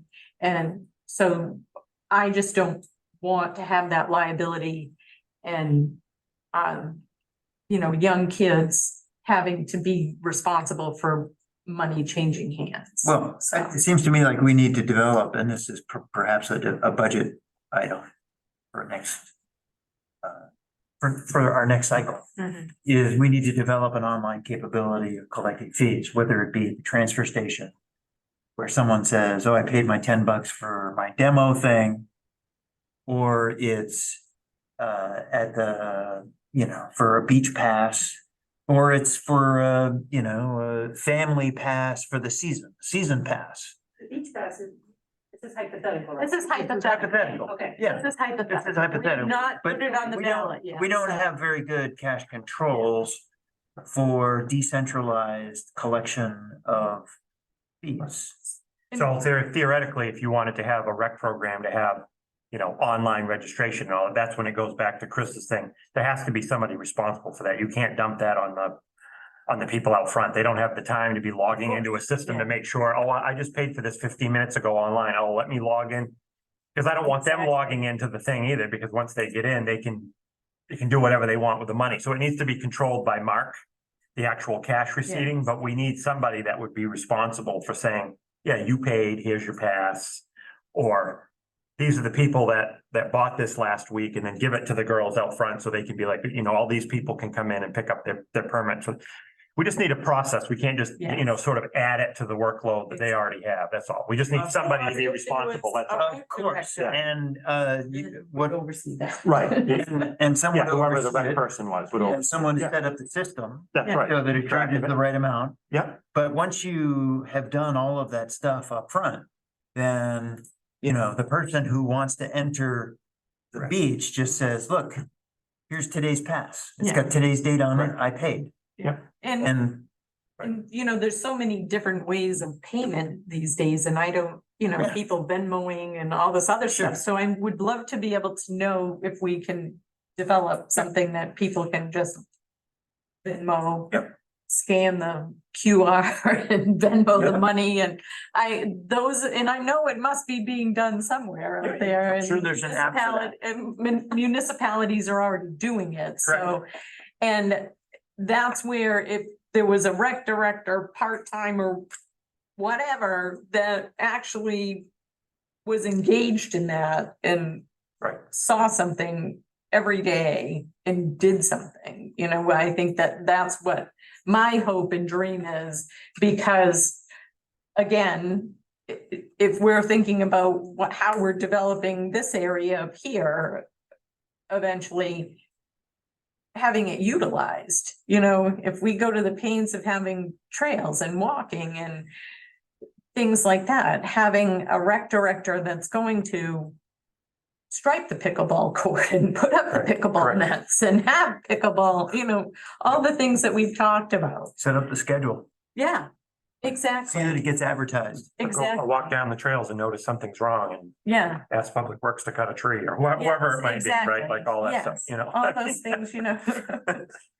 Are we preparing a question for the ballot in November about the beach? And Yes. whether we wanna, Yes, I think that will be part of your Part warrant. of Yeah, we'll it. talk about that as we, Yeah. basically, as we develop the budget, we also create the warrant articles that will be put on there. In August, you mentioned having some sort of a public forum to discuss that. Are you going to do that? Yes, There, yeah. that's part of every, say it again? And advertise it? It'll be, We have to have a public hearing, because of the way that we don't have an open town meeting, we have to have a public hearing on the town warrant. So every article that's in there, anybody, whether it's a budget item or any question, there's an opportunity for the public, and that is advertised. They're welcome to come in, and there's a meeting set aside just for that, and they can give feedback to the board before they actually sign it. sign the warrant. Yep. Yeah. So. Did you have any other questions? No, Or I input? mean, I think in my discussions with people, I know one here, but there's been a lot of conversation about the town meeting. And Facebook, emails, whatever. That I think before you start writing, you might want to talk or have an opportunity to hear from other people, put it out that you'd like to hear from other people about what's happening before you do that. A lot of people are not happy with the idea of outside people being.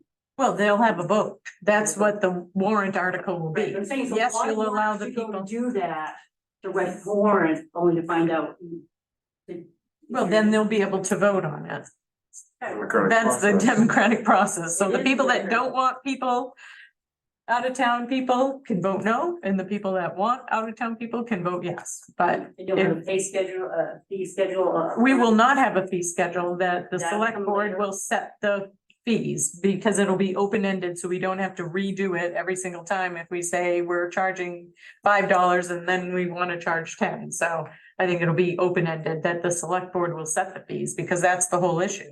The select board can't take money without and charge a fee for something without town approval. So it'll just be, I would also imagine that it would authorize the select board or the select board and the rec department to just say, sorry, we're at max capacity.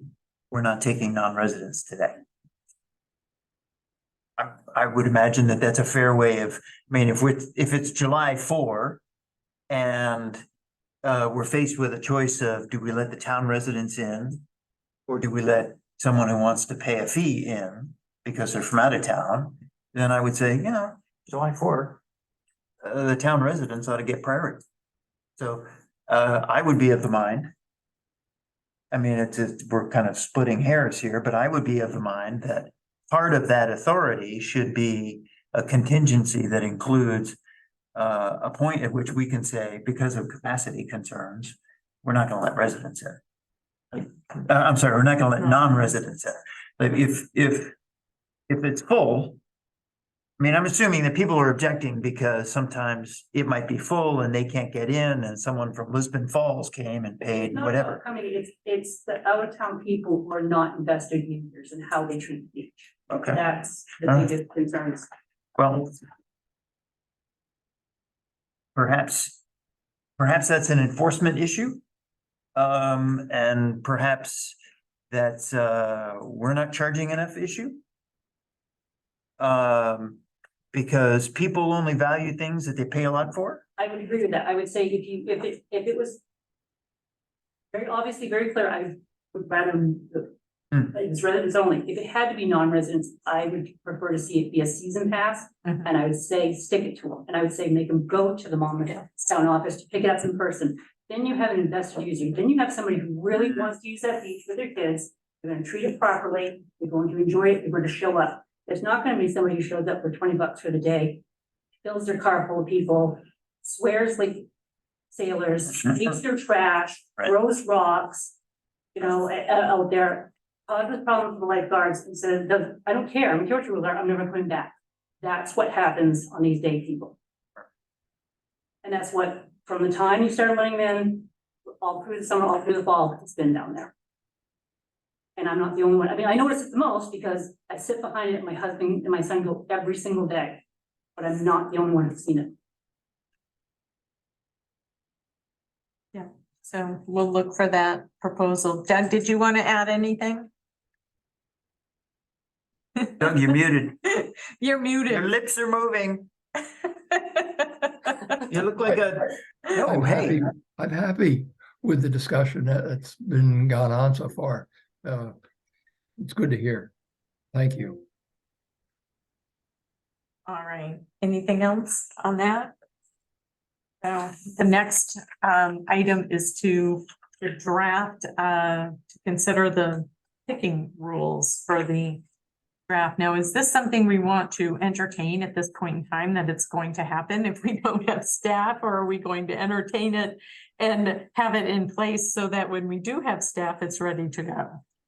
It's up to you. I mean, the bill doesn't become effective till late October, but can ask for it to be on Yeah. the agenda to get it moving. So Okay, if you wanna look at it and give feedback, that's fine. We still have plenty of time to adjust it in any way. that you and want. I'd assume that Dan, you drafted, Yes, I did. Yes, this is all, Okay. I drafted up just, okay, Just to, it's just a stab at it to, this, Yeah. exactly, this is the first draft. This is, what I come up with. So open for discussion, modification, whatever direction. we wanna go. and it looked clear and concise and covered everything to me, I mean, from what the concerns could be. Right, when I came on board, picking had been abolished from the transfer station, so Yeah, I never dealt directly with people picking. All I heard was from employees that have been there during picking and what situations arose, what they went through. And of course, weekly, anybody that works there is there in a capacity of Monmouth employee is asked, hey, can I have this, can I take that? It's a constant ask, which, you just have to unfortunately tell them, no, I'm sorry, we're not picking. So this was me looking at each section of the transfer station, what could be picked safely, what couldn't be, what guidelines should be in place, restrictions, and taking info from the past when it was a pickable area or facility and what came out of it. well, I think that when we had our free for the taking table, I thought that things, I mean, yeah, people could go down and get wood, but people brought stuff that could be reused. I mean, I can't tell you the number of things that I put there or took from there when we had our free table out there that stayed there until it snowed, that it had to we had to plow around it. So I think somewhere around November, they took that area down. I remember there was Christmas stuff that I got yelled at one time. I was using that to decorate the tree. It's on the free table. I'm taking it. Anyway, Is that written out? yeah, right here. yeah. So, for me, I don't know whether or not that was something that was easier when people had the free for the taking table, because people got used to that and I get numerous amazing things from Amazing. Amazing, it was amazing. I think it's a step in the right direction that we're talking about, being able to allow folks to take, construction debris Yeah. and repurpose it. Yeah. And I think we'll be saving some disposal costs, Yeah. a minor amount, but nonetheless, I think it, would be helpful. I do know that there's quite a population of folks who like to pick over some of the items that go into the metal container for parts, like an old lawnmower or whatever, Yeah. or a table saw where they want to take the blade off or whatever, Yeah.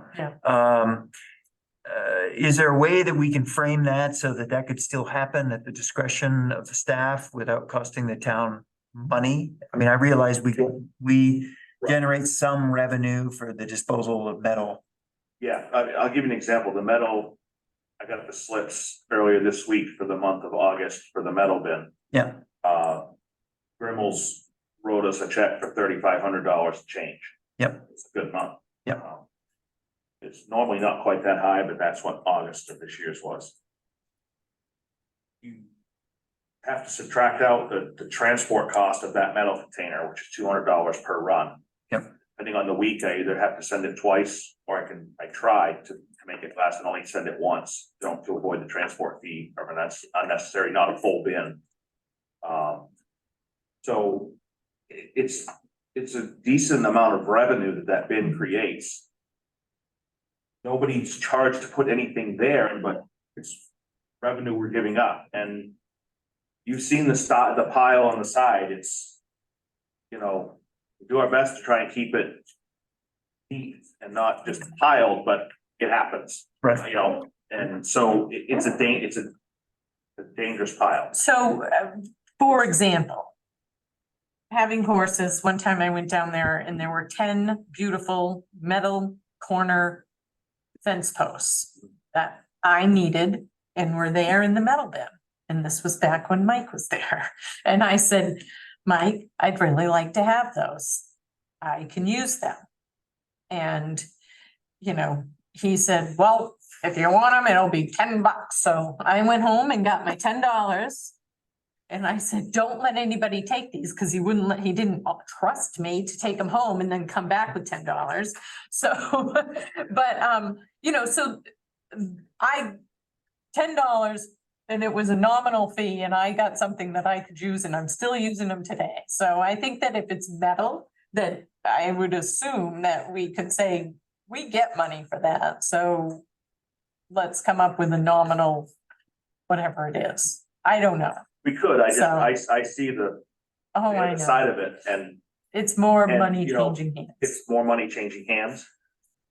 When it comes to It's- picking, I think the idea is that we don't want the staff involved in this. Yes, They have enough to do. They're not helping people load stuff. They're not Yes. gonna climb in a bin and get stuff out for you. With the metal bin, I think maybe if it's sitting on the side and you can get to it yourself, as far as I'm concerned, once it gets inside that bin, it's off limit. You can't, we can't have people Yeah. crawling inside those. There's no dumpster diving. yeah.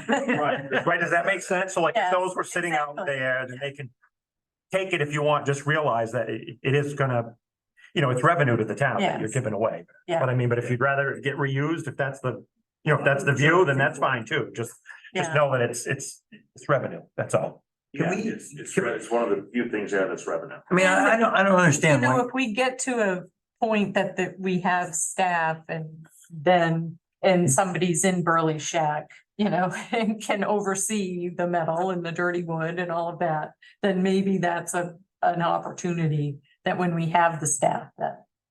If we're gonna say, you gotta check in with the attendant before you dump down here, right? I mean, that's what our temporary solution is for the lower level. I mean, why couldn't we say, if you see something you wanna take, you gotta check with the attendant before you take it? And why couldn't we say, if we've got a means for paying online, that we simply say to them, look, get out your credit card, go to the town website, show me that you paid $10, show me the screen, and you're good. Go take it. If that system's in place, that certainly makes it easy. Yeah, exactly. But one of the discussions we had about the metal bin too is if we ended up where we had to close the bottom, we thought about moving the metal bin up top. Because it doesn't cost us anything for people to, we actually make money off it. So it doesn't make sense to worry about what they're really throwing in there unless people start throwing, wood in the metal bin, Yeah. which probably happens once in a while, but. But yeah, I think the only thing with the Are we being metal, asked to, act on this tonight? if you want to, or if you can just give us feedback, we have time. We can come back next month. Well, Because the bill's not in effect yet, so it doesn't. yeah, I have a problem with banning people from the transfer station. I mean, they have a right to a hearing and an opportunity to be heard for a punishment as imposed on them. I think it's illegal. I've banned people from town offices before for being a disturbance. I've told them because all they can do things through the mail. They can call us, they can do it online. But to ban them from the transfer. Not necessarily from this town office, but I've done it in other places. I haven't had the need here yet, but I'm just telling you, I've done it before. Early days. Because you did it before doesn't mean it's legal. I think it's illegal. How can you ban someone for 30 days without giving them an opportunity to be heard? That's a basic constitutional right. Well, they're criminally trespassed. No, Well, we can change my wording. I'll criminally trespass. I think you have to. I have a short list of residents who created multiple problems and caused argument after argument after argument and refused to leave. And I've called the cops and criminally trespassed from 30 days, 90 days, whatever, the action seems appropriate. Well, if you get charged with criminal trespass, you go to trial. You issue it. You can't. It's not legal. Well, maybe we could have the police chief here to have a conversation about how that. We're not really stuck on any of these rules. Yeah. This is just a draft. If you don't want that in there, take it out. Yeah. I don't have any heartburn over it. I'm not gonna subject my employees to unreasonable residents who will not listen to any type of guidance at all. Well, then you call the police. yes, Right, And then- as the complainant, I tell the police officer I'd like them trespass from the facility. How would that go? It's unconstitutional. Well, maybe we do so I guess unconstitutional if stuff all the why time. don't we get Paul's opinion on that? I'd like Yeah, right, him send it to just. the town council too, costs us $50 to get an opinion. It's no big deal. Exactly, yeah. It's not gonna break So the bank. whichever, yeah, so I would find out, ask Paul his opinion, ask the council, Sure. Who's Paul? Paul The police Ferland, the chief. police chief. Okay. I will. 5-0. Yeah, so I would just get Paul's opinion on that and then the, So I would, and maybe this is not an instantaneous ask, but I would find a way to charge people for safely retrieving parts. I mean, that's the feedback I'm getting from a lot of citizens. yeah, Construction lumber, absolutely, that's totally the right step. But the other part is like, oh, there's the 1973 lawnmower wheel that mine is missing at home. I get it. Yeah. So we could just, all our fees out there are subjective anyway, because we have to just make a judgment Yeah. off the fee sheet as to what they're looking at. Yeah. It's already difficult. So now we're gonna ask them to make another judgment on what's that's worth. And is that cable for the lawnmower, is that $10? I have to pay $10 for that? Yep. And that guy just got a 7-foot metal beam for $10? I think we were hoping that this would not create any more work for the staff. If you wanna allow picking, just let them take it. yeah, Yeah. And that's just my opinion. They already have enough to do, even when we're full staffed. They're busy enough just trying to make sure people aren't throwing stuff away wrong. They're really not the town is not in the business of running a junkyard. yeah, So it's like, if you guys want to allow this to happen, fine, just let them have it yeah. and be done with it. And I can't That's just imagine my that there's a lot of stuff that people take out of there. I mean, that's the only thing. If it's the metal bin, if they want to take it and take it home and add it to their own metal pile. They pull up with their pickup truck and they fill that pickup truck bed half full. That's a lot of money. That's a problem. That's why I Yes. said no on the metal bin. If you wanna remove the the punishment lines, we can remove it, and I'll continue to deal with people on an individual basis as I do now with issues that come up. Right. If you don't want it written down, fine. Well, if they cause, if they're I can tell you that- disorderly, if I they're can tell you that anybody that gets to the point that the employees have to call the police, they're not allowed back for a minimum 30 days. Period. If somebody is going to make enough of an argument at the transfer station with an employee about something of a trash-related incident, that the police have to be called, I'm down in 30 days. Unconstitutional or not, I have to have some authority to control that facility. So we don't have to have it in writing, but I'm going to ban somebody if they cause the police to be called because they want to pick something and they won't listen to the employee directing them in either way. Right. All right, if they're disorderly, they can be charged with an offense. sure they can. Yeah. Or they can be trespassed and we can avoid a disorderly charge. And you say, why don't you take 30 days and cool off? Come back and try again. But I've heard the horror stories and I've witnessed a few in my short Yes. time. Oh, yeah. And this is why I wrote it that way, because I'm not gonna babysit this. Yeah. So, I'll ask the question about the Yeah. bottom thing. exactly. I guess we just need some direction on the metal. I'm happy to let people just take it.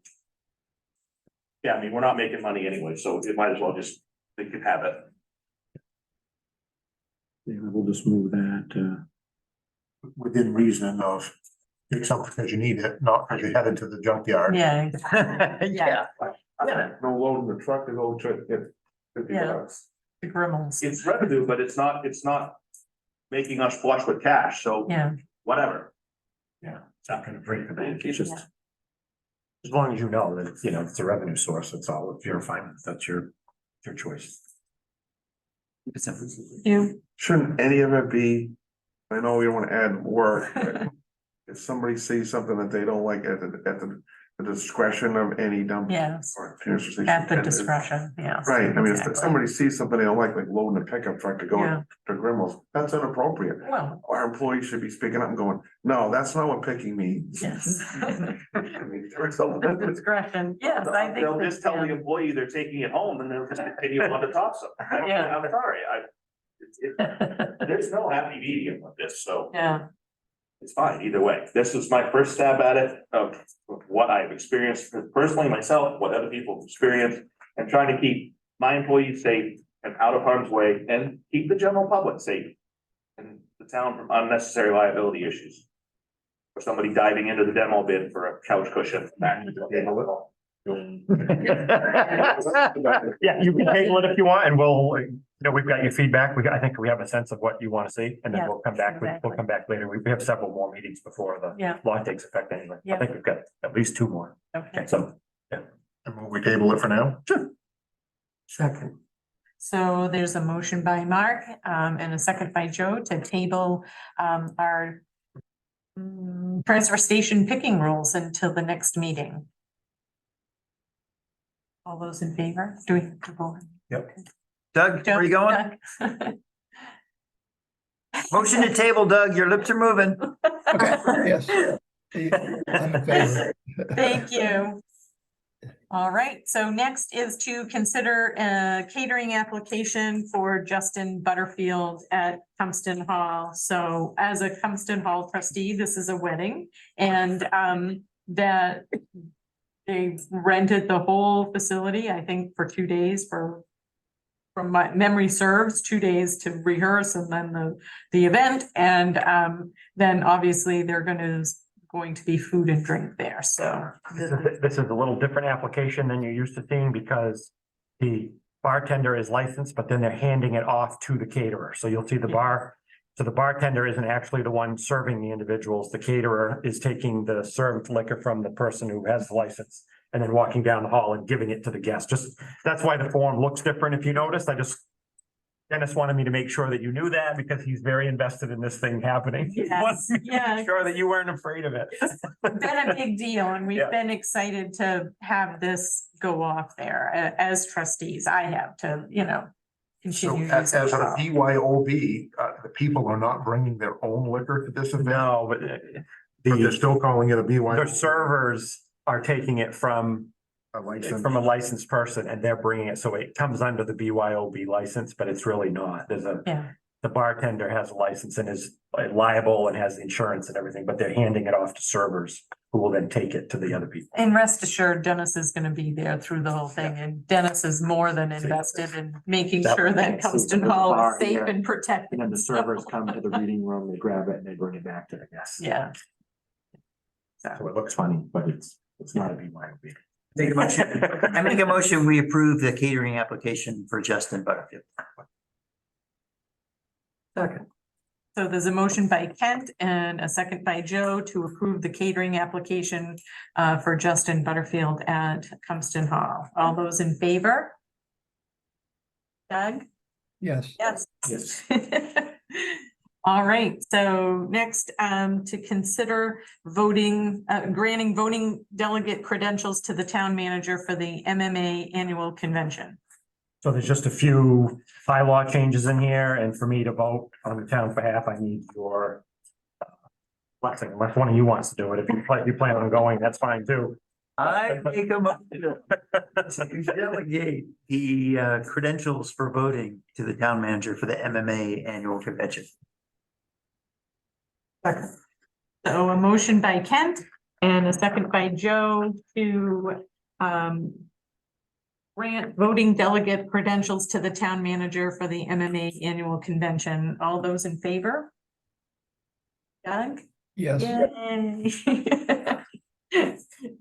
Next, to consider awarding the 2023-2024 winter sand bids. Yes, winter sand bids are due today at 1 P.M. Myself, Town Manager Gus Poirier and Lori Walker were present for the openings. Any representative from C.H. Stevenson Company was also present for the bid openings. We received 3 bids for winter sand. The first bid, and you are welcome to view these after this if you want, is from McGee Construction, West Gardner. Their bid was $14.60 per yard for approximately 3,500 cubic yards of winter sand delivered to the Public Works facility. They did not give a total. I calculated a total of 51,100, but they did not provide a total on their bid, but that's what it would amount to. The second bid received was from St. Laurent Son out of Lewiston. Their bid for winter sand delivered to the Public Works facility was $13.97 per cubic yard, with their total of $48,895. The third bid was from C.H. Stevenson out of Wayne, Maine. Their bid for 3,500 cubic yards of winter sand delivered to the facility was $11.10 per cubic yard, for a total of $38,850. Based on these 3 bids, I recommend that you go with C.H. Stevenson based on the price and what they're and the delivery. If you want, I can bring these up, so if you want to view them before you vote on it, but those are the 3 bids we received today. What was our budget? Well, winter sand and salt is on one line. I think that line's about 85,000. So that leaves room for salt, obviously, and more sand if needed. For reference, last year we ordered 2,600 yards of winter sand. We had a lot more in reserve. So we didn't need as much. This past winter was light on snow, but heavy on ice and freezing rain and all that. So we used a lot more sand. We depleted the reserve some. We still have approximately 2,400 yards sitting there in the yard based on the measurements of the, but historically the town has between 5,000 and 6,000 yards of winter sand to start the season. So 3,500 yards puts us at the historical level of on hand to cover hopefully the whole winter. C.H. Stevens expressed that they have tri-axle trucks, so they can haul a lot per run. Mhm. That's why they thought they could do it. Been around forever. The rate that it's gonna come in, Dan, do you think you're gonna be able to, I mean, in the past, you're used to getting 4 or 5 yards at a time, pile it, mix salt. If it's coming 16, 18 yards at a time, But we'll be all set. Rodney Bouvier, who's former foreman for Public Works, he's been the one that stacks the sand every year. So I have a fair amount of salt on hand in the shed, and I'll order more as it comes, but I've spoken to him, he's willing to come in and work 8 hours a day, 10 hours a day in the loader, stacking and mixing as it comes in. So he would be taking care of that for us. and they're willing to only put 2 or 3 trucks on this, so they're not gonna put 8 trucks on it, so there's a truck rolling in every 15 minutes or. That's not really specified. I imagine just due to the volume of sand, it would probably take a couple weeks for them to get it all in. Yeah, But even if they dump 4 or 5 dump trucks at once and all took off, Rodney's very efficient. Yep. So I don't foresee an issue. okay, good. So the lowest unit cost is $11.10 per cubic yard for C.H. Stevenson. How does that compare with the unit cost from last year? It is. I believe last year's price was $9 a yard, But they weren't delivering it, correct? and we picked that up. Yeah. Was local, but we did truck it. It took us 3 weeks. I make a motion that we approve the recommendation.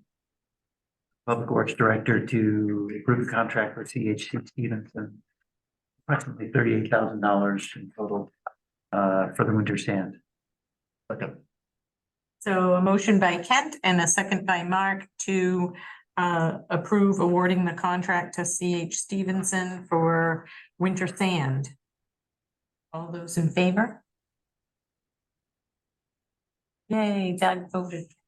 And- All right, Thank you, Dan, for going above and beyond and around the block again to get this done You're welcome.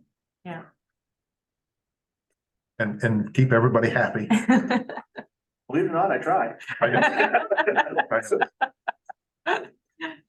all right, on to warrant number 6 for fiscal year 23-24. Legion Trucks, Public Works, Vehicle Maintenance, 2,276. Blue Rock Earthworks, Materials Transport, 2,564.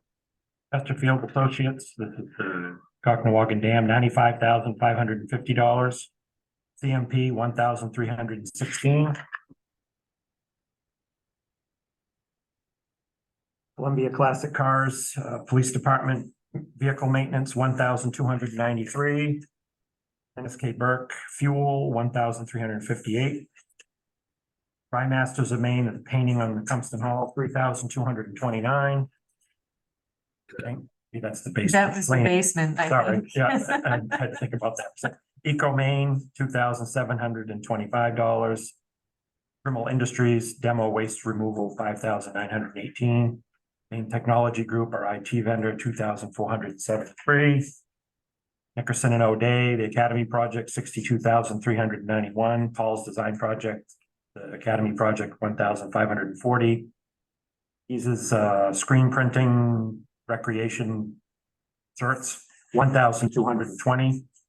Lake Industries, asphalt, $1,473. Pitney Bowes, postage, $2,411. Work Auto Group, Public Works, vehicle repairs, $1,238. Ware Advisors, that's our business services, $6,968.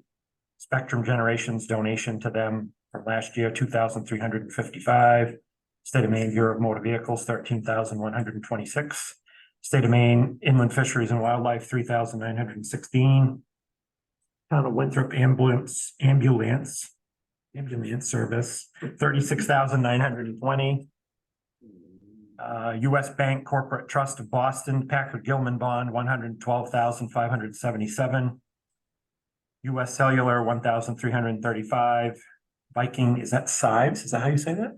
I think it's Survey. Civet, that's the plow cutting edges, $1,965 for a total of $379,474.48.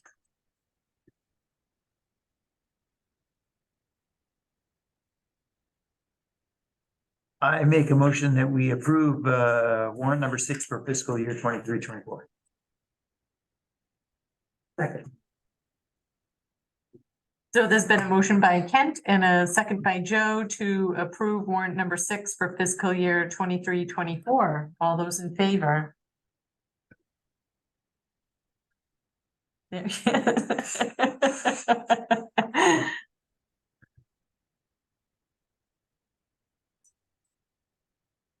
You're looking at me. I make a motion, we adjourn. Second? We're adjourned. Bang that. I've been wanting to do that all night. Night, Doug. Night, Doug. Night. Thank you. Oh,